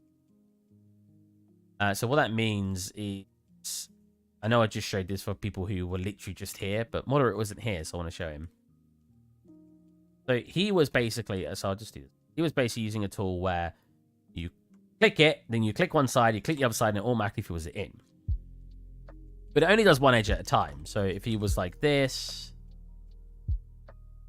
you'd have had to go like that, click the tool again, click, click, click the tool again, click, click, click the tool again, click, click, like that, and he would have done it. But he was working on a shape that was a lot of edges. So I looked at him and I was watching him do one at a time. Like so. And I said, oh, man, you know, like if you can just bridge those, like you can just select both sides entirely, make sure if it's got an edge on it, this, make sure that edge gets deselected, and then just bridge. So this is Maya. So Maya still has the same tools. And he got like annoyed at me because he was like, I want to do it my way. But a minute later, he literally rolled over to my PC and was like, Steve, how did you do that? So I had to go back and show him.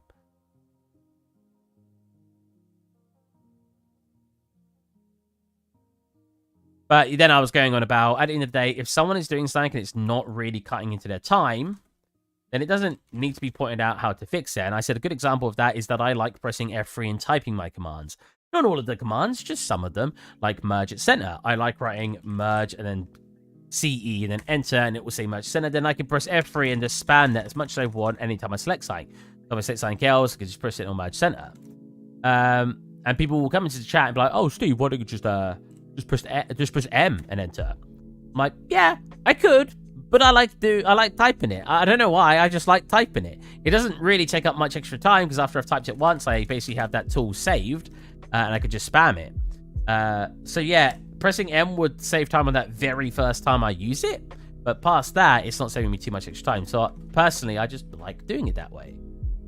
That's what the topic was about. That's if what the person's doing isn't really cutting into time, and it's really not that less efficient, there's not a big deal if they prefer doing it that way. And that was the example I had on my own work, is that I, for some reason, I don't know why, but I do like typing a handful of commands out instead of using their shortcuts.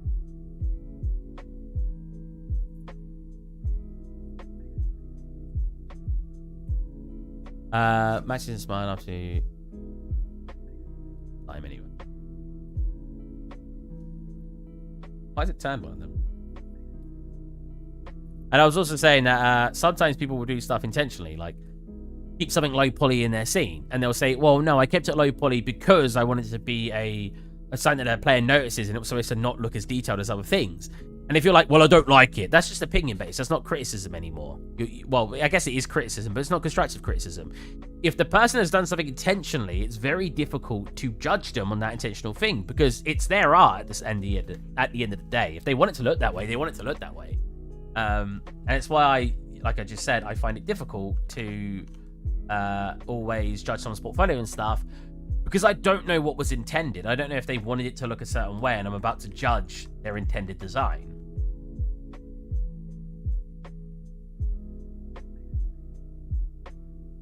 And hot damn, in university, I had that a lot. I still always go back to when two teachers walked up to me in the span of 5 minutes. The first one walked up, went, oh, the scene should be red. Make the scene in the post-processing more red, because it needs to feel warmer. It needs to feel more welcoming. It doesn't look right with a blue tint. I was like, oh, okay then. And I changed it to orange or red, whatever. Not too harsh, just exactly what the teacher asked me to do. I did it. Another teacher walked up to me 5 minutes later.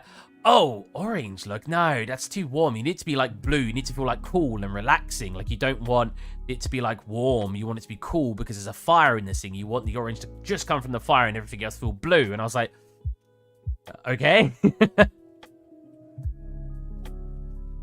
I pay very little attention to whether a method is the fastest way. Just do what I like and occasionally change methods if I figure they're better, as long as the tool does what I need it to do. Yeah, exactly. Doesn't take an obscene amount of time. Yeah, that's basically what I'm saying. If what you're doing is it taking like an obscene amount of extra time, it's not really matter. It doesn't really matter, and it's okay to suggest, oh my guy, did you know if you do this? But it's the fact that I get a lot of people coming to this chat, and recently it's not too bad. They'll tell me, oh Steve, by the way, the shortcut's M to merge. I'm like, I know the shortcut's M to merge. When you type something in, it tells you the shortcut. I know what the shortcut is. I just don't like using it. And I know they don't know better. It comes down to being told something over and over again that makes it annoying. It's not necessarily that person telling me that. It's the fact that I've heard it a lot of times. Like here, look. I instinctively have typed merge center.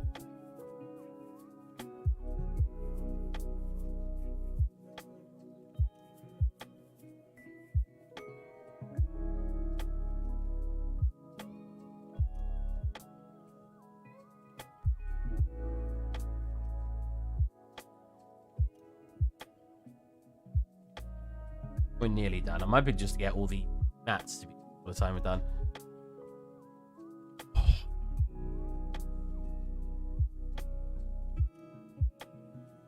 I think if I make another funny like video like I did for the UV mapping, I kind of want to do what not UV mapping, Engons.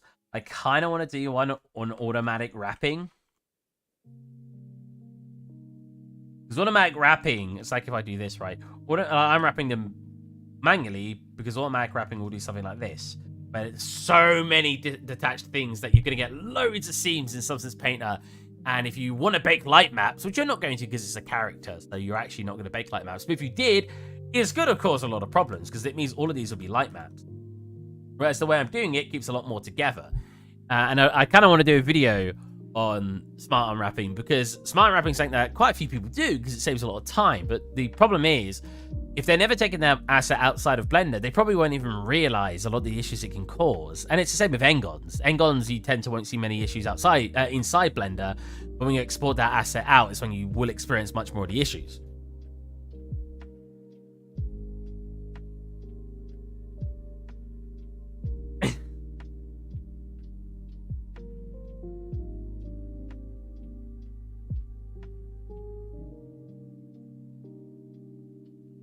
That'd be if I do another like little funny video. Smart unwrapping. I think that's a good unique side to the series is tools that people use sparingly and people are amazing. I kind of want to break them apart. They're praise because I didn't necessarily in the video I was using. I didn't say Engons were bad. I said they have their purpose in certain scenarios. Auto unwrap is the devil. Well, it's the same as the Engons, isn't it? At the start of the video, I said, some people say that Engons are the devil, and I put a little devil face.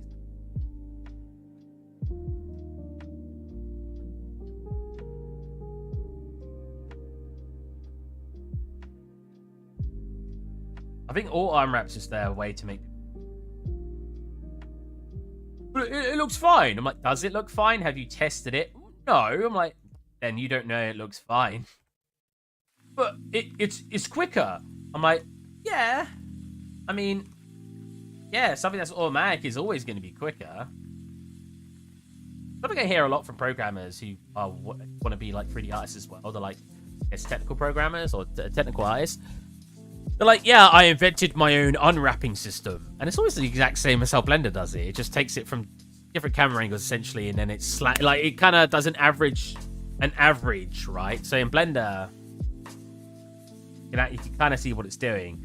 Angle limit, so that will take it so it will use certain angle limits to unwrap certain areas. So if you had a cube, for example, because they're all flat sides, when you do a smart unwrap on it, it'll just separate everything out, right?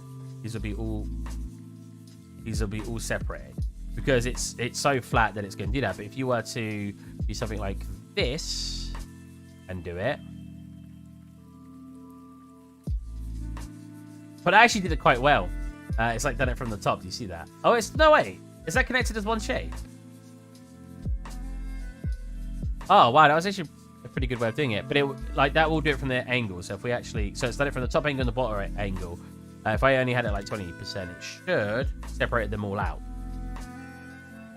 So you can finesse an all unwrap to be closer to what you would do anyway if you manually unwrapped it. Oh, see, that's what I was thinking. Oh, did I? Hold on a minute. Is it because I clicked unwrap originally? What did I do to make it? It was 60. Not 60 before. They're not bad, but as soon as you start making complicated shapes, yeah, exactly. If you primitive like in Max, you get your cage so you can have a cylinder. You would use the cylinder cage and make sure you in the model in the cage. Right. But yeah, I do find that funny that I've met a lot of technical artists. I guess I can't call them programmers. Maybe I can, but they'd be like, "Yeah, I invented my own system." And every time they show me, I've always been like, "Well, this is just how Blender does it." And the reason people don't use it in Blender is reasons, and I'll explain to them. I think that happens quite a lot actually. Is I tend to see people make a system that doesn't actually at all concern the person who's going to be using that system. And that's a good example with the what I just said about this unwrap system that I saw someone make. He made it and said, yeah, look, it works. And it basically did like I showed you. It would unwrap all the stuff to look basically this. And I was like, you realize? Well, he didn't realize, but I think I said something like, well, the reason this doesn't work very well is because when you're in Substance and you're trying to use blurs and filters and stuff, where your seams are, it will not work very well then. You'll see a seam when trying to use filters and generators. And I was like, and if you're looking to actually do this in a baked scene, you need light maps, and light maps work better the fewer islands you have. When you automatically unwrap into a shape like this, you'll end up with probably 5 times the amount of islands than you would have done if you just automatically unwrapped it. So yeah, it's interesting how sometimes people will make things without consideration to actually they seem to be implemented. It's kind of like ideas, right? Like there was a game idea that was, I want to describe this well. Oh, breaking NDA. Oh, okay. So let's say there's a treadmill on a map, right? You're all running up this treadmill. One character is superhuman, but no one knows he's superhuman. When he steps on the treadmill, it doesn't affect him at all. So he can walk normally. But the objective of the game is you're trying to guess who the superhuman is, right? So how obvious is it that you're all being pushed back by this treadmill, but you look over at this one dude and he looks like he's just got up in the morning for his morning jog and he's not even being affected by this treadmill. He's just running straight through. You're instantly going to know who the superhuman is, right? And this idea, so similar idea in my company, not quite that. This idea in my company presumably went through about 8 people before it came to me. And they didn't even say it to me like, oh, Steve, what do you think to this idea? They just said, oh, yeah, we're just adding this. And I instantly went, well, that's not going to work. Why isn't it? I was like, because it's going to make it really obvious who the superhuman is.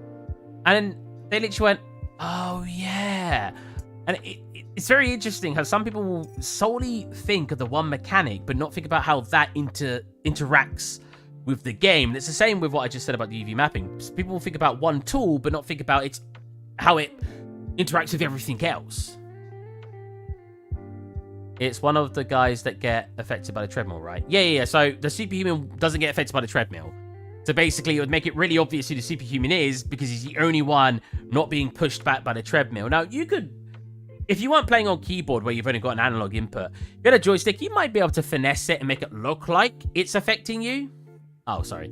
And make it look like it was affecting you, but I basically recommended just make it so when you press a button, you can make it not affect you. So your character will automatically be affected by this thing, in this case, the treadmill, and then when you press a button, he'll ignore it. That way, when you know people aren't looking at you, you can press the button and then ignore the treadmill. Because you're trying to win, let's say it's a treadmill race. But yeah, I find it so interesting that people do not think about that stuff first, whereas I'm always thinking about that, especially when it comes to game ideas. One of the first things I think about when thinking about a game idea is how this is going to affect the game. How is it going to be played out? Will it work overall? What is the implementation of it, and how does it have a chain reaction with other things in the engine? And is it going to be a feature that players are going to thoroughly enjoy, or is it going to be a very short-lived feature that nobody's going to care about? That's one that I think about quite a lot when people ask me because in my company I get asked for ideas a lot, or I get told ideas a lot, and they want my opinion on if their idea is good.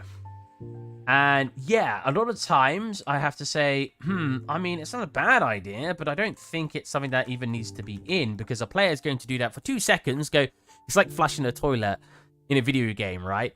That's such a random thing that games include, turning on taps and flushing toilets. But, like, it's something that they wouldn't have said before main development. Oh, we need to add this. It would be something that they probably just added later. Like, oh, let's just make it so there's a funny interaction when you flush the toilet and you turn on the sinks. Oh, okay. Whereas I will get something recommended to me by someone, and it won't be as simple as that, but it'll be something that I know, as someone who plays video games, I know a player is going to do for a minute max and go, that was neat, and move. Right? So, and if it's something very complex to implement, that just doesn't feel worth that time frame. You're trying to make a game at the end of it.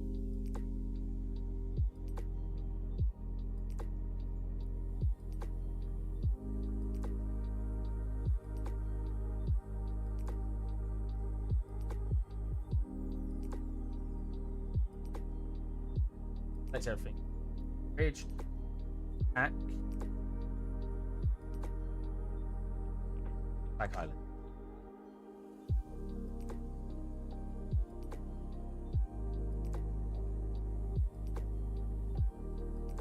The tail hair done.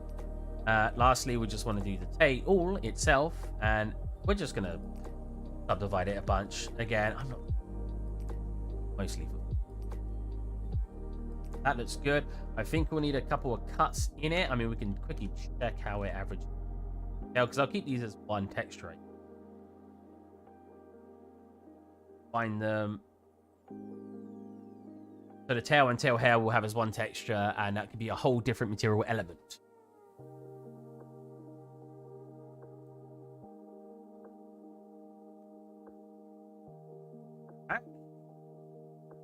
I could always keep it the way we had it. So the tail has a slightly less density. Hopefully, it's only got a very basic texture on it. You won't care. Question is, can I manually... I mean, if I pack... That's it rotating? There is no way, because you... Blender should already be able to see that you can get...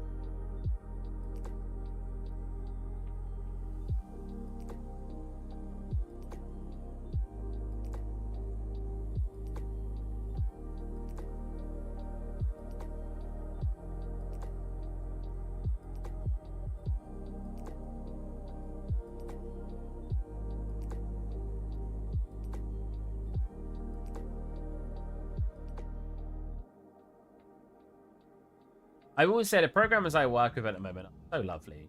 Like, programmers I worked with before were sometimes very adamant that even though when something was something they had implemented and we were getting issues due to their programming or vice versa, they would not take credit for it. They wouldn't, or own up to it, right? They'd say, no, it's the artist's fault. I had that quite a lot with these old programs. So the ones I work with now, throwing shade real hard here. And a very, so this isn't really breaking anything. A very good example of they added a render target. In fact, there was 3 render targets in this. For those of you who don't know what a render target is, it's basically another camera you put in.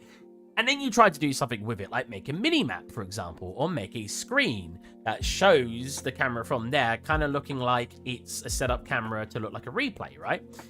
They had 3, and they hadn't optimized them. All 3 of these cameras were rendering the scene at 100% resolution, which meant when you played the game, you had your main camera and 3 render targets, which meant the game was being rendered 4 times.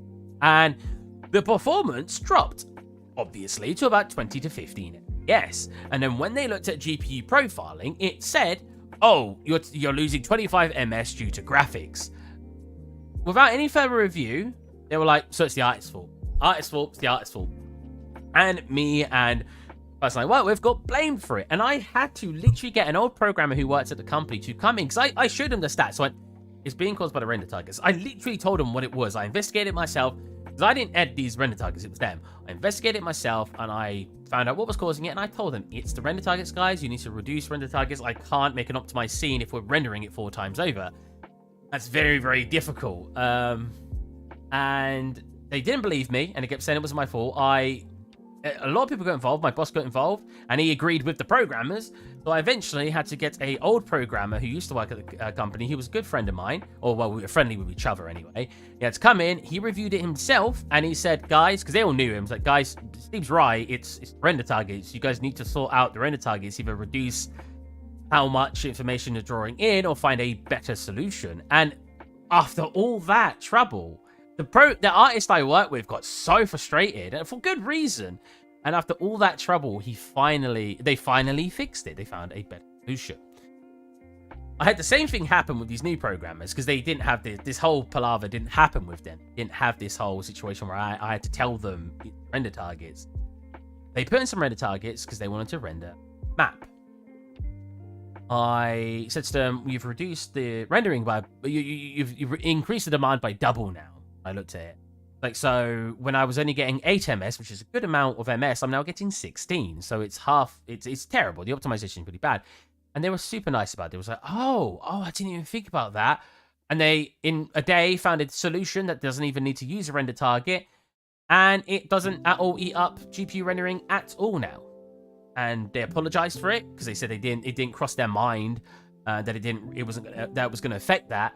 And they found a solution. And it was so refreshing that I didn't have to go through another situation where I had to explain how the thing they implemented was breaking things, and they didn't have a go at me for assuming it was them, because I didn't assume it was the last programmers. I knew it was. That was super nice. The programmers I work with right now are lovely people, and I'm so glad that even when they were encountered by a problem that they didn't know was being caused by them, they took responsibility when it was explained, and they resolved it.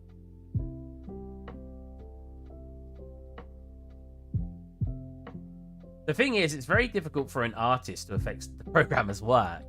I'm never going to come in and be like, and do something that's going to increase CPU drastically. Even if you add an emitter with particles and you turn that to like 50,000 emissions, like emitting 50,000 particles, that's still going to come in your GPU, not your CPU.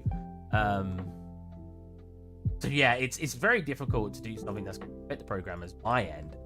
And I can only assume they think the same way a lot of times, that they're not going to be able to do anything that's going to I'm doing. But they can do, like render target. Basically, this whole talk is just talking about how lovely the programmers I work with are. Very nice. And they've not really got any good people. Formal. Ooh, I like that more.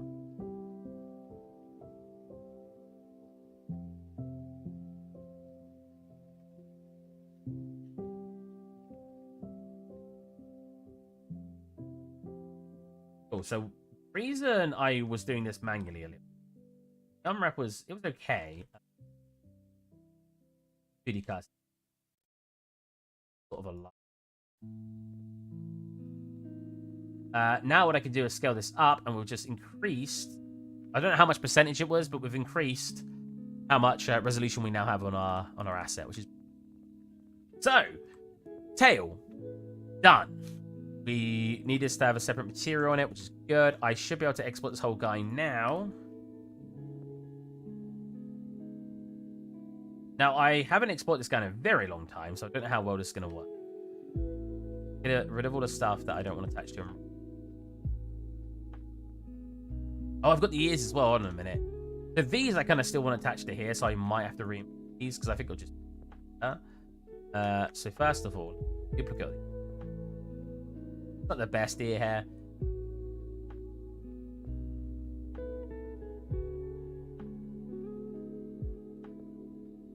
Oh, see, yeah, what I can do is do that and then render that.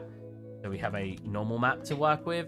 I know I've done it with the hair.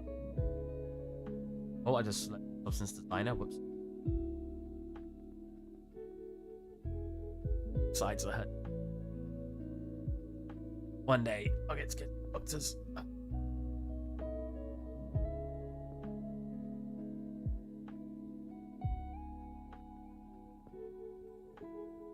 Okay, so if I go to the hair.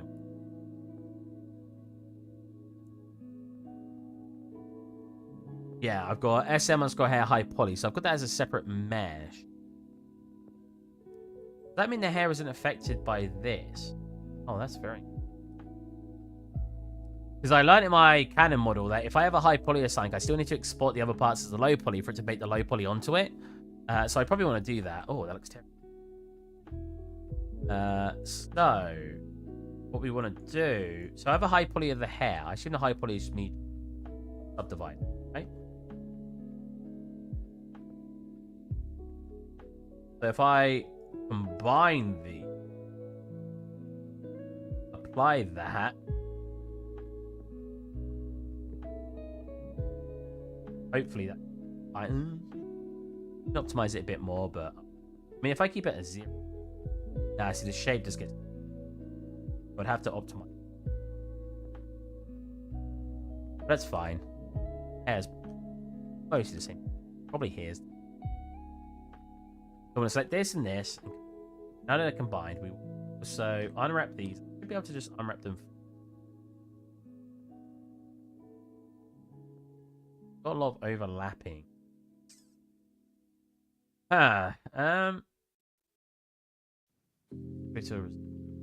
Let's just cut that.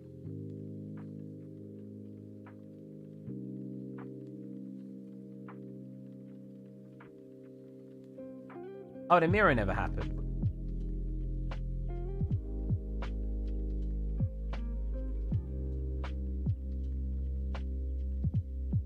Wait, what?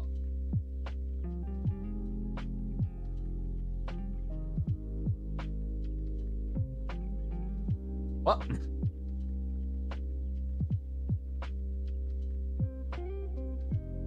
How are you mirroring all the way over there? No, let's undo this until we...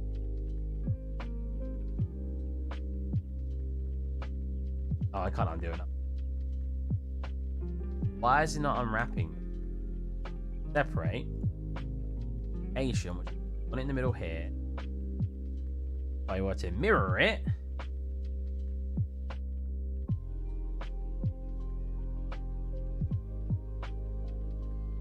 What?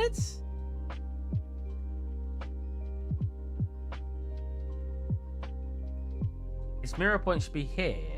So if it was mirroring in any other way...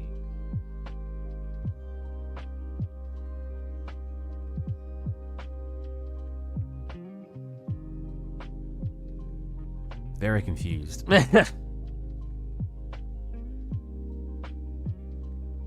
I do them? Why is that working? That shouldn't have made it different. Like, location should have been the only thing causing that mirror to mess up, right? Maybe I'm being dumb. I probably am. I'm being dumb quite a lot. Is his face mirrored? I could have mirrored a lot of stuff. To help with the... But again, I wasn't too fast at making it more unique. So I wanted, like, certain things to have unique nature on either side. Like, this side has, like, a bitten off the ear and stuff.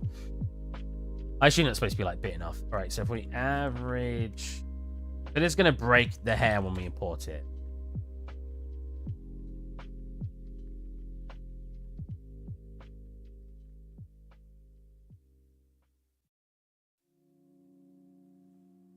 What did it look like before? What if I can squeeze it?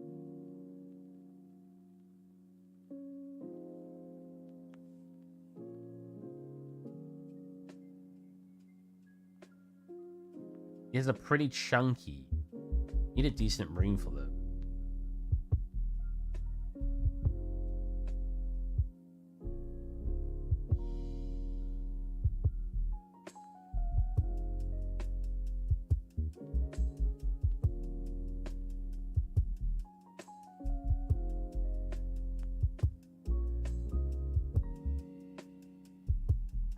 Like overlaying.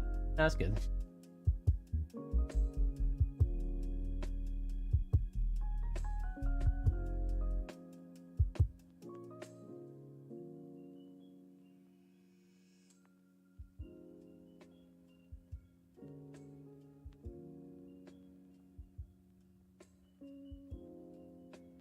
This is the big.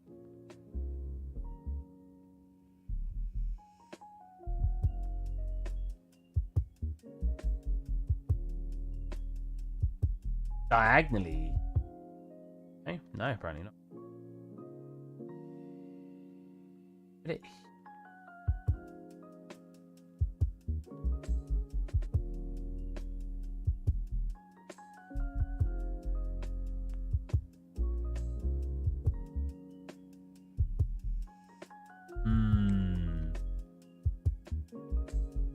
I don't know.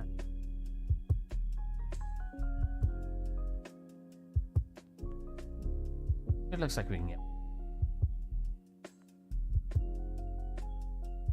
What did it look like when I averaged?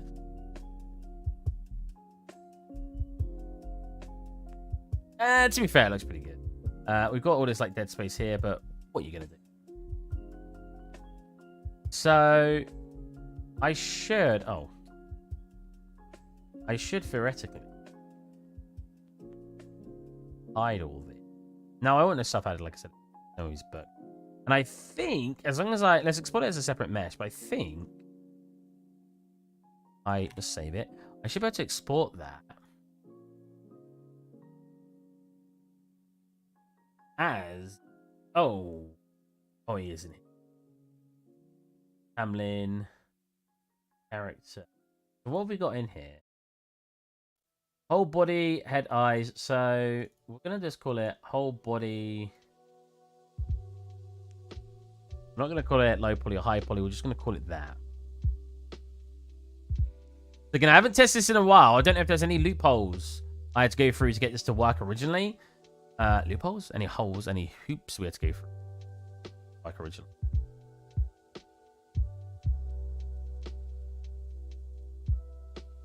Export? No, what am I doing? Oh, hold on a minute.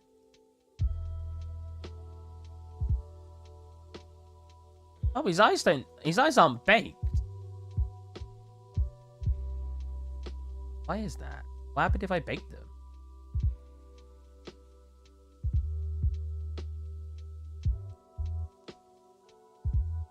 Oh, there you go. Oh, you can't see them behind the clear eye. Oh, that's kind of cool down here. Oh, the clear eye is going to cause it to be just dark, isn't it? Because I got a clear lens over it, which is kind of unnecessary, but it was just a cool feature. So that's, yeah, going to cause it to be an ambient occlusion. So I might have to just not have ambient occlusion. Or manually draw that darkness in. Which I probably already have, right? Anyways, there's too much procrastinating. Let's get this sorted. Oh, gee. What was the export?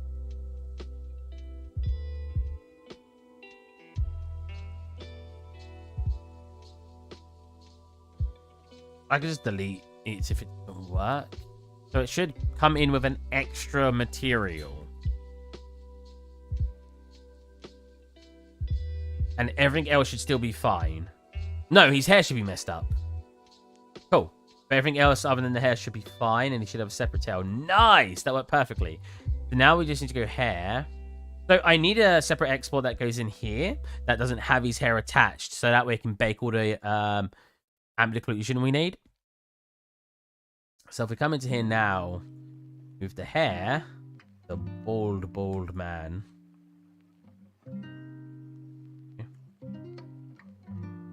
Same with his back tail, but we're not doing a high poly for that right this second, so I won't do that right now.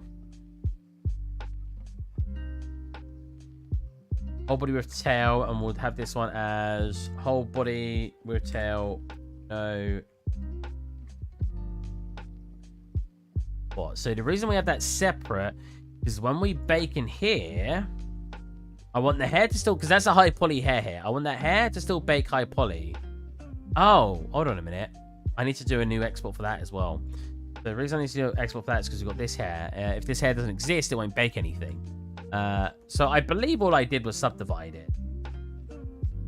So I can subdivide that as much as I want. And just these parts not to start.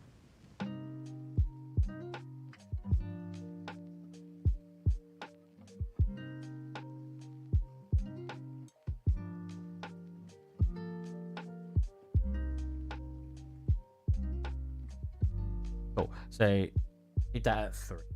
Well, so that's got all the hair here. I might as well do the tail hair. So I guess we should be separating this. I'm gonna want a subdivide of this. That's you and you and you. That'd be all our high poly stuff that we need to bake.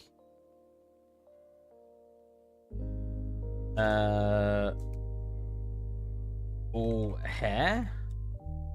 High poly. Hopefully this works. I have high expectations. I think this is going to be fine. So that's all coming in now. So if we do this, and we do the whole body, no hair. That's going to be our base that we're baking from.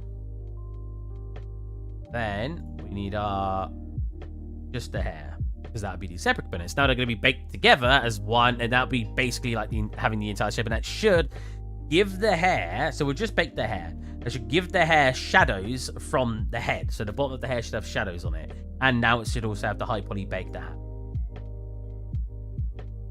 So that already looked good.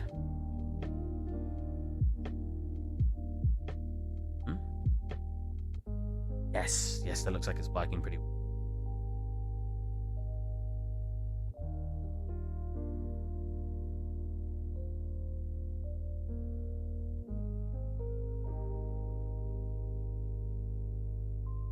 With the eyeballs, actually, I could always bake it so the lens isn't there when I do that one. Yeah, that bakes pretty good. Heck yeah. Oh, look at all that. So we've got like this darker bit here that kind of makes it look... He's not bald underneath. I remember doing that. Oh, is that just the seam? Oh, that's a shame.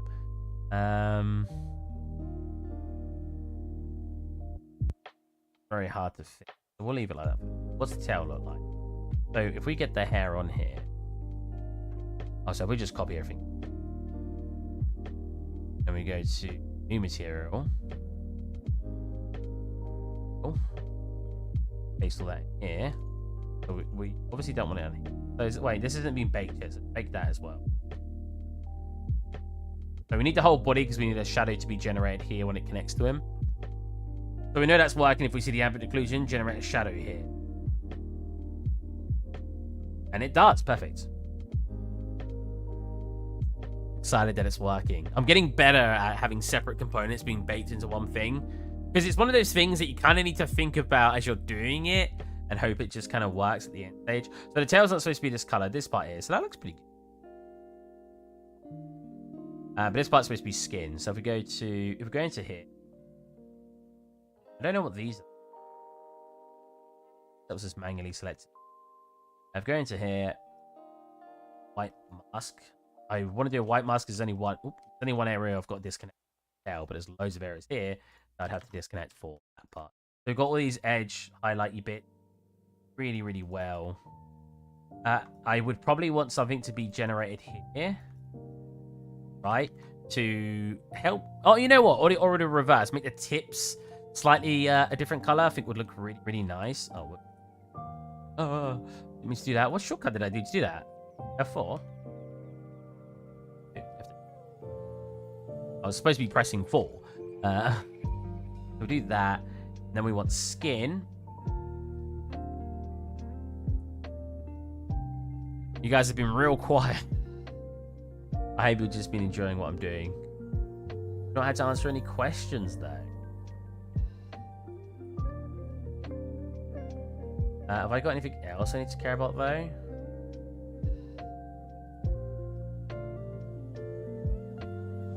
Oh my god, so much good. Again, this is a big reason to why naming your files is actually a good idea. I don't do it. Right, plenty of times why I don't do it, but it is actually a good. Oh, so that's manually drawn. So I'll just grab that and we can make.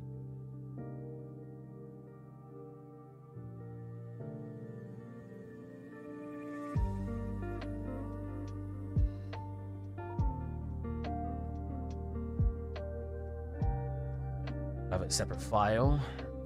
Well, what I can actually do, instead of having, you can have it still share the same, I'll just put it over here. And then we'll black mask that. White mask. So that way we still get the highlights and stuff being generated. Though, I don't like that highlight at all. Look how bright it makes it get to the end because it's all very curved. So maybe I don't want to do that. Okay, well that was a good practice. Good practice. Take it back out what I was originally going to separate into a separate folder. This. Here I want to conclusion. Cut it. Mostly just want the darkness to be and we want that darkness to get a little bit. Don't want it to be shut. Cool, and then I'm going to do a duplicate of that. And we're going to select this. I'm going to bring it in a bit more.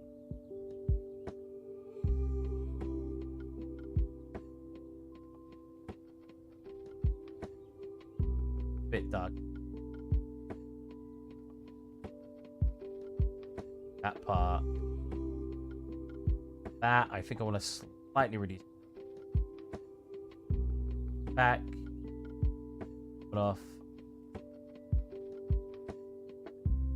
I'll make this 5. That looks pretty good. I don't know if it's generating any up here. It is, but not enough, so I'm going to manually do something. And we're going to. I only kind of want the tip to be blurred out a little. Hand paint.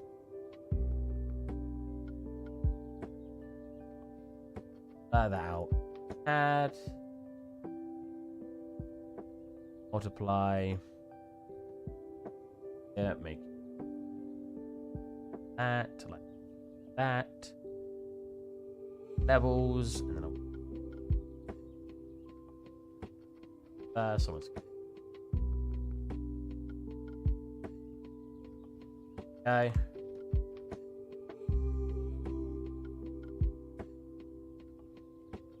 I think that looks pretty good. It still looks like a broom, I'll be honest, but it looks pretty cool, especially with the colors on it. That's the problem with doing anything like this, is it's always going to be hard to tell till you get it in. So we've got this manual shadow on it that I essentially did to replicate the shading that he did in here. If we look, it's done with lines. It's not called a crosshatch shade because he's not actually did it diagonally. So I don't know if that's got a certain terminology to it, but I liked how it looked, so I kind of tried to replicate it. Yeah. They are thicker in here, however, because when you're far away, I want it to be a bit more noticeable that they're lines. Problem is, I've not done it in other areas, like it's not on his face, so I don't know if it's just worth getting rid of that entirely or having it so I put it on everything. I admit, my friend said he liked it. So I do kind of want it for everything because he specifically said he liked the look. All I need to do is find which one is doing it. Yeah. Yeah, so anywhere there's going to be like a shadow being formed, or extra lines on it. I think that was a little too tight, so we should be able to put it back.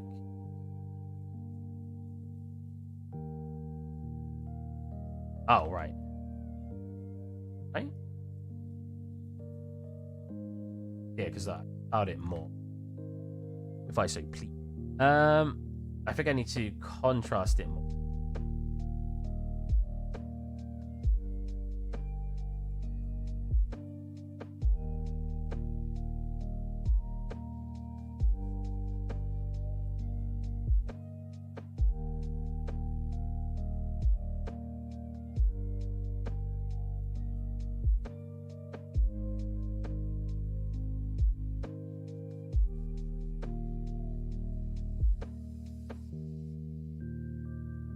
Now,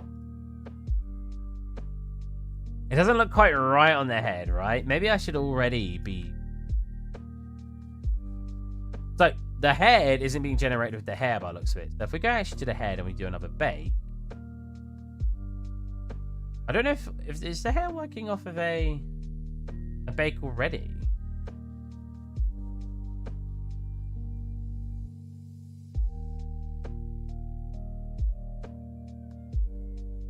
Doesn't look like it. What I mean by that is if I go to bake it now, will it ruin anything? Hopefully it will. Let's do a save.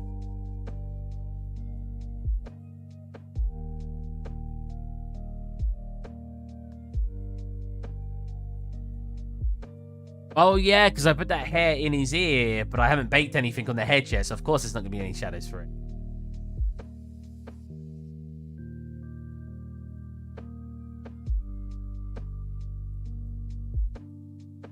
Damn, is it good? It's a long save. It is a big file for some reason.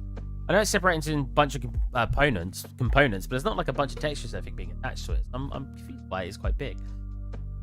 Damn, okay, Substance.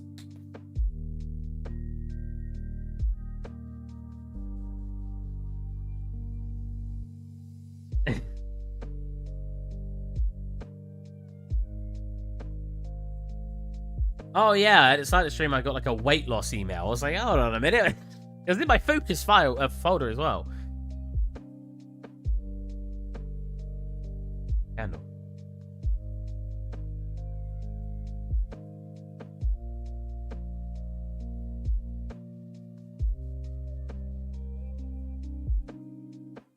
Damn, is it broken? What is going on? What did I do? I just saved it, right? It's not even coming up that it's processing.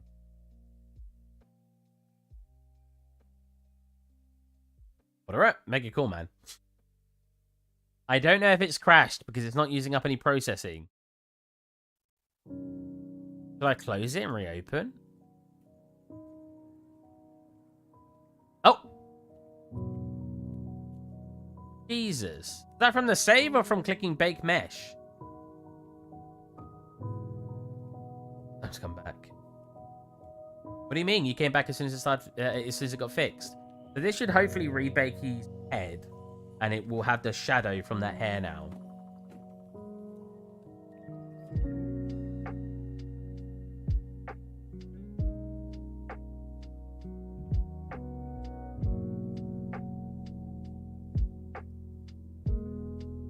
Nice. Yeah, you see that? Nice. But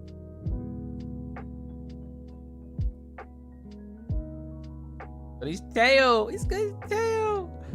Heck yeah! Oh man. I just need the backpack on him with all this stuff on it, and we're basically good.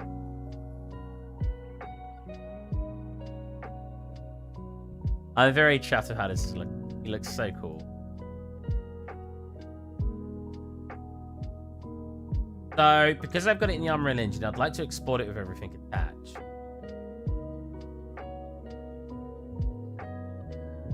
That's his butt. You when tail connects. Oh, maybe I should have flared that out a little bit. I don't know. How do tails usually connect on an animal? What does it look like at the base? Monkey tail base.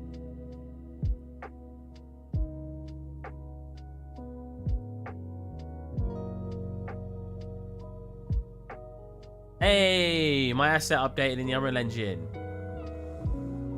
I basically just updated it to say there's a new one, and I replaced the old Google Drive, so it should be imported with the new one. So I might add it to a project and see if it works. I've also sent a complaint into Unreal to see if I can get a message deleted. For those of you who weren't here, I was really frustrated that they still didn't delete a... I know some people are very against the whole you shouldn't get things removed, Steve, from your reviews, but when it's an unjust review, it just doesn't feel fair. And this one is unjust. I showed it again at the start of the stream, but I'll show you guys. Oh, it just said it was updated. What do you mean it's updated? Well, it is compatible with the... Yeah, it is. Oh, I shouldn't show you guys what it looks like inside. Oh, I shouldn't show you that either. No. God, I'm clicking the wrong things. This one. So this guy here, look, extremely bad asset, extremely bad asset. Doesn't say why. Well, he does. It cannot be used in large spaces. It can be used in large spaces. He's demonstrated that it's being used in large space in the actual project. Like, unless he means freaking covering an entire Earth, but it was never advertised to do that. If you look at the advertisement on here, it is used in a small area, confined spaces. It's your fault if you buy it and you want it to fill the entire world. But if we actually look at it, oh, that's the wrong one.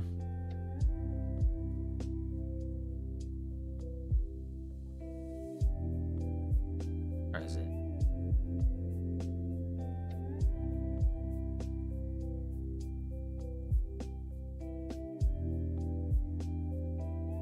Like, that tail is really high. Is it? I put it kind of where I felt like it was... I think it's really high. It's above the butt cheeks. Well, above the butt crack.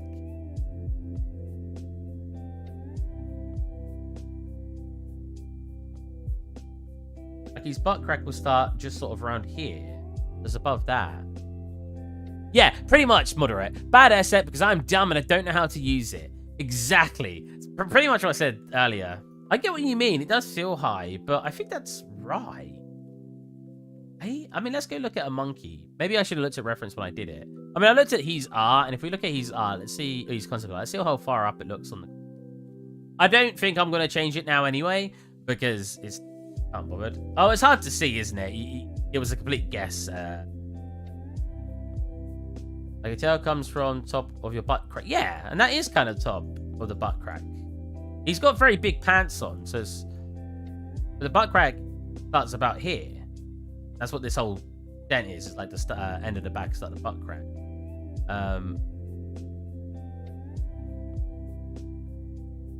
Butt crack's here. Yeah, I guess the butt crack is more here, so it should be sort of here. But I guess I was looking to keep it just above here, so that way you didn't need a bone in it to force it up or to change the mesh. But I guess it could have come down just a little bit to get on top of that. I mean, I can change that without causing too many issues in the keys. Should just be a vertice pull. So if we select you, those are the only two things. Select you and you, I should. Oh, it's actually clipping it.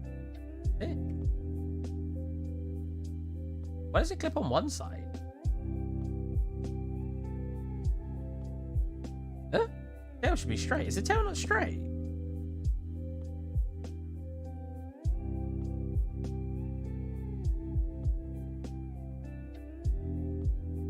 I moved the tail at some point, but I realized it. I did. Wait, no, because it's straight with the blue line. Hold on a minute. Is the character not straight? I mean, I don't mind a character being asymmetrical, but if I don't realize it's asymmetrical, it can cause issues. Maybe it's just circles. And I don't mind pulling that over again. I don't mind it being asymmetrical. So I can do that, and then I can grab this, this, down. If we pull you down a little bit, it's quite a nice gradient. We can just have it sit on the top of this. Oh, wow. I already put it down too much. Jesus. Just do that. And without having to deform the back of it. I mean, like, I don't know how much deforming the back of it will cause issues for rigging and stuff. Like, I could do this. Again, force this down.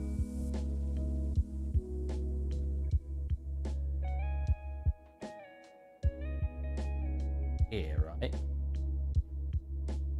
Comes up a little. Riggy round. Tail not separate. Tail is separate. Oh, tail is separate. In Blender, if you select two things, I assume this is why you're saying it. If you select two things, if you've got a universal select on it, it will pull whatever you've got selected.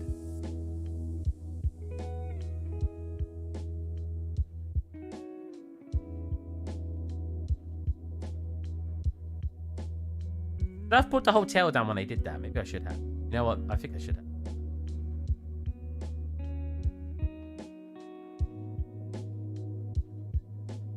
When did I save it last? Yeah, Yeah, but why not just move the tail and not the back geo? Yeah, wait. Because I'm moving the back geo because of the hole. That was way too hot. But I can't make it, unless I put a hole in the back of here, I can't really not do it high enough. Why is there a hole? So he can connect through his shirt. I mean, immediately it means he can't take off his shirt. Well, he could. He'd have to pull it off his tail. But there's a hole so it can connect to his back. As you can see. So it goes in and it connects to his back. That's the... Yeah, that's not skin.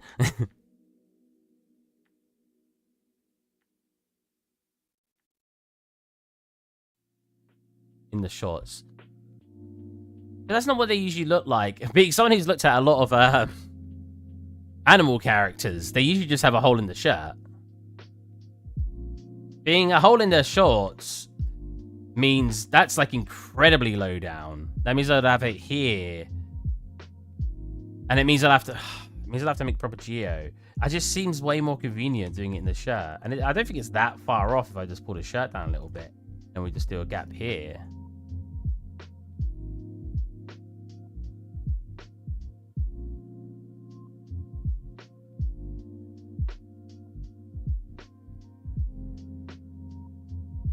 It was so convenient doing it that way because of how he's designed. He's even got like this part on him. That's like a... I don't really know how the shorts are done, but there's like this part here. If you look at the concept. Got like something here. So it looks like it's a separate piece that comes in to help tuck in that area. So I'd have to put a hole in this and a hole in this.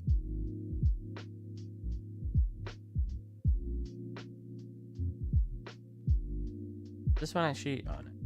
Didn't make it. Yeah, I shouldn't have been editing that. Because what I should have done, even if I did want to make that hole, I should just pull down the whole thing. Because now it's not straight anymore. And the programmer specifically... the animator specifically said, try to make the tail straight. Because it makes it easier to rig. So I really... Whole tail. You're saying you want it like here. That's pretty low. I mean, yeah, let's look at ref.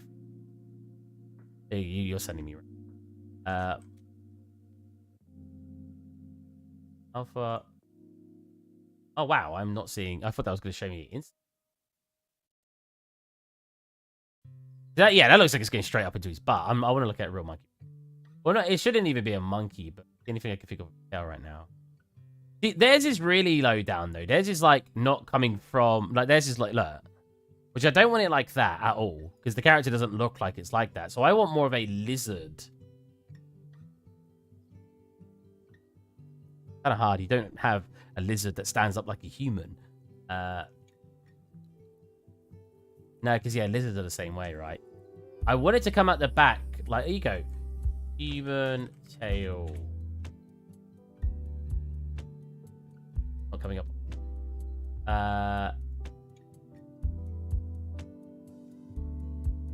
What did I write in? Did mice do what I'm thinking of? Where it comes out as a separate... No, because that's literally coming out the butt. When you see, like, Neko girl... Tail. It comes out... Look, it comes out... I just want the one. I want you to see the whole screen. It looks like it's coming out way higher. Look, it's like it's coming out from here instead of like down here where you're recommending. And that's where my point of reference was coming from. Stuff like Anime Girl.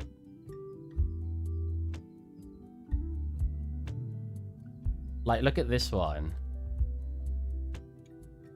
This one literally comes up into here. Which that probably goes to roughly where I have on the character right now because it comes up. If it went to here... It'd be more like an actual monkey where it's coming just above butt crack. Can't believe I'm looking at anime girls. But that was the idea that went into my head when I was looking at when I was thinking about reference. How an anime girl has it, because an anime girl is a humanoid creature with a tail.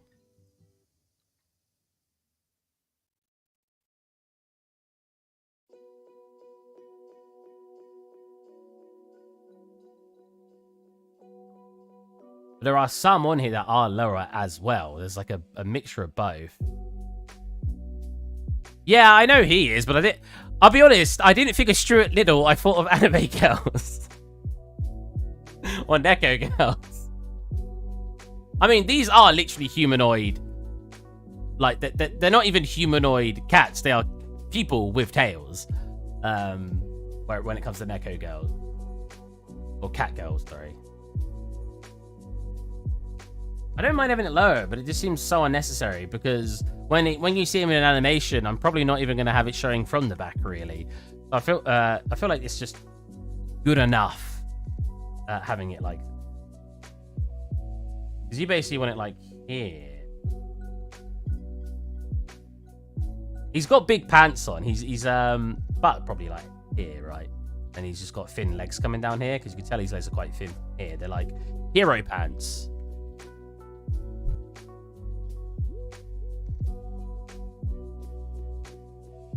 Yeah, they're like hero pants. So it's misleading already how big they are. I mean, I've never seen someone wear hero pants.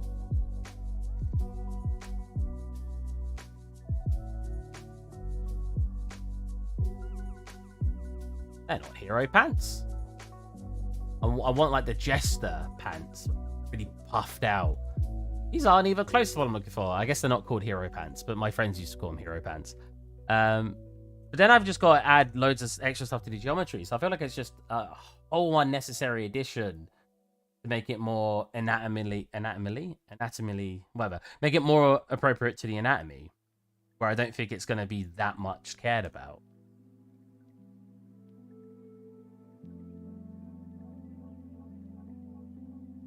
But again, it's hard to tell where the original intent of it was supposed to be. So...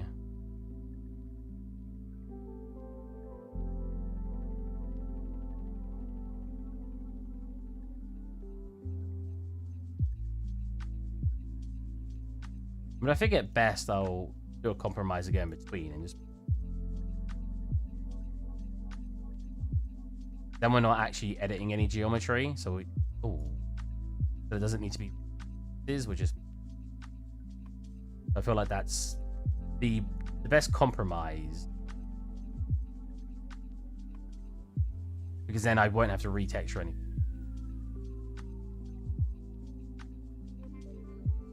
I'm glad your mind went to Stuart Little. I'm not proud that my mind went to Neko Girls, I'll be honest. When I originally was coming up with the design of what it needed to be.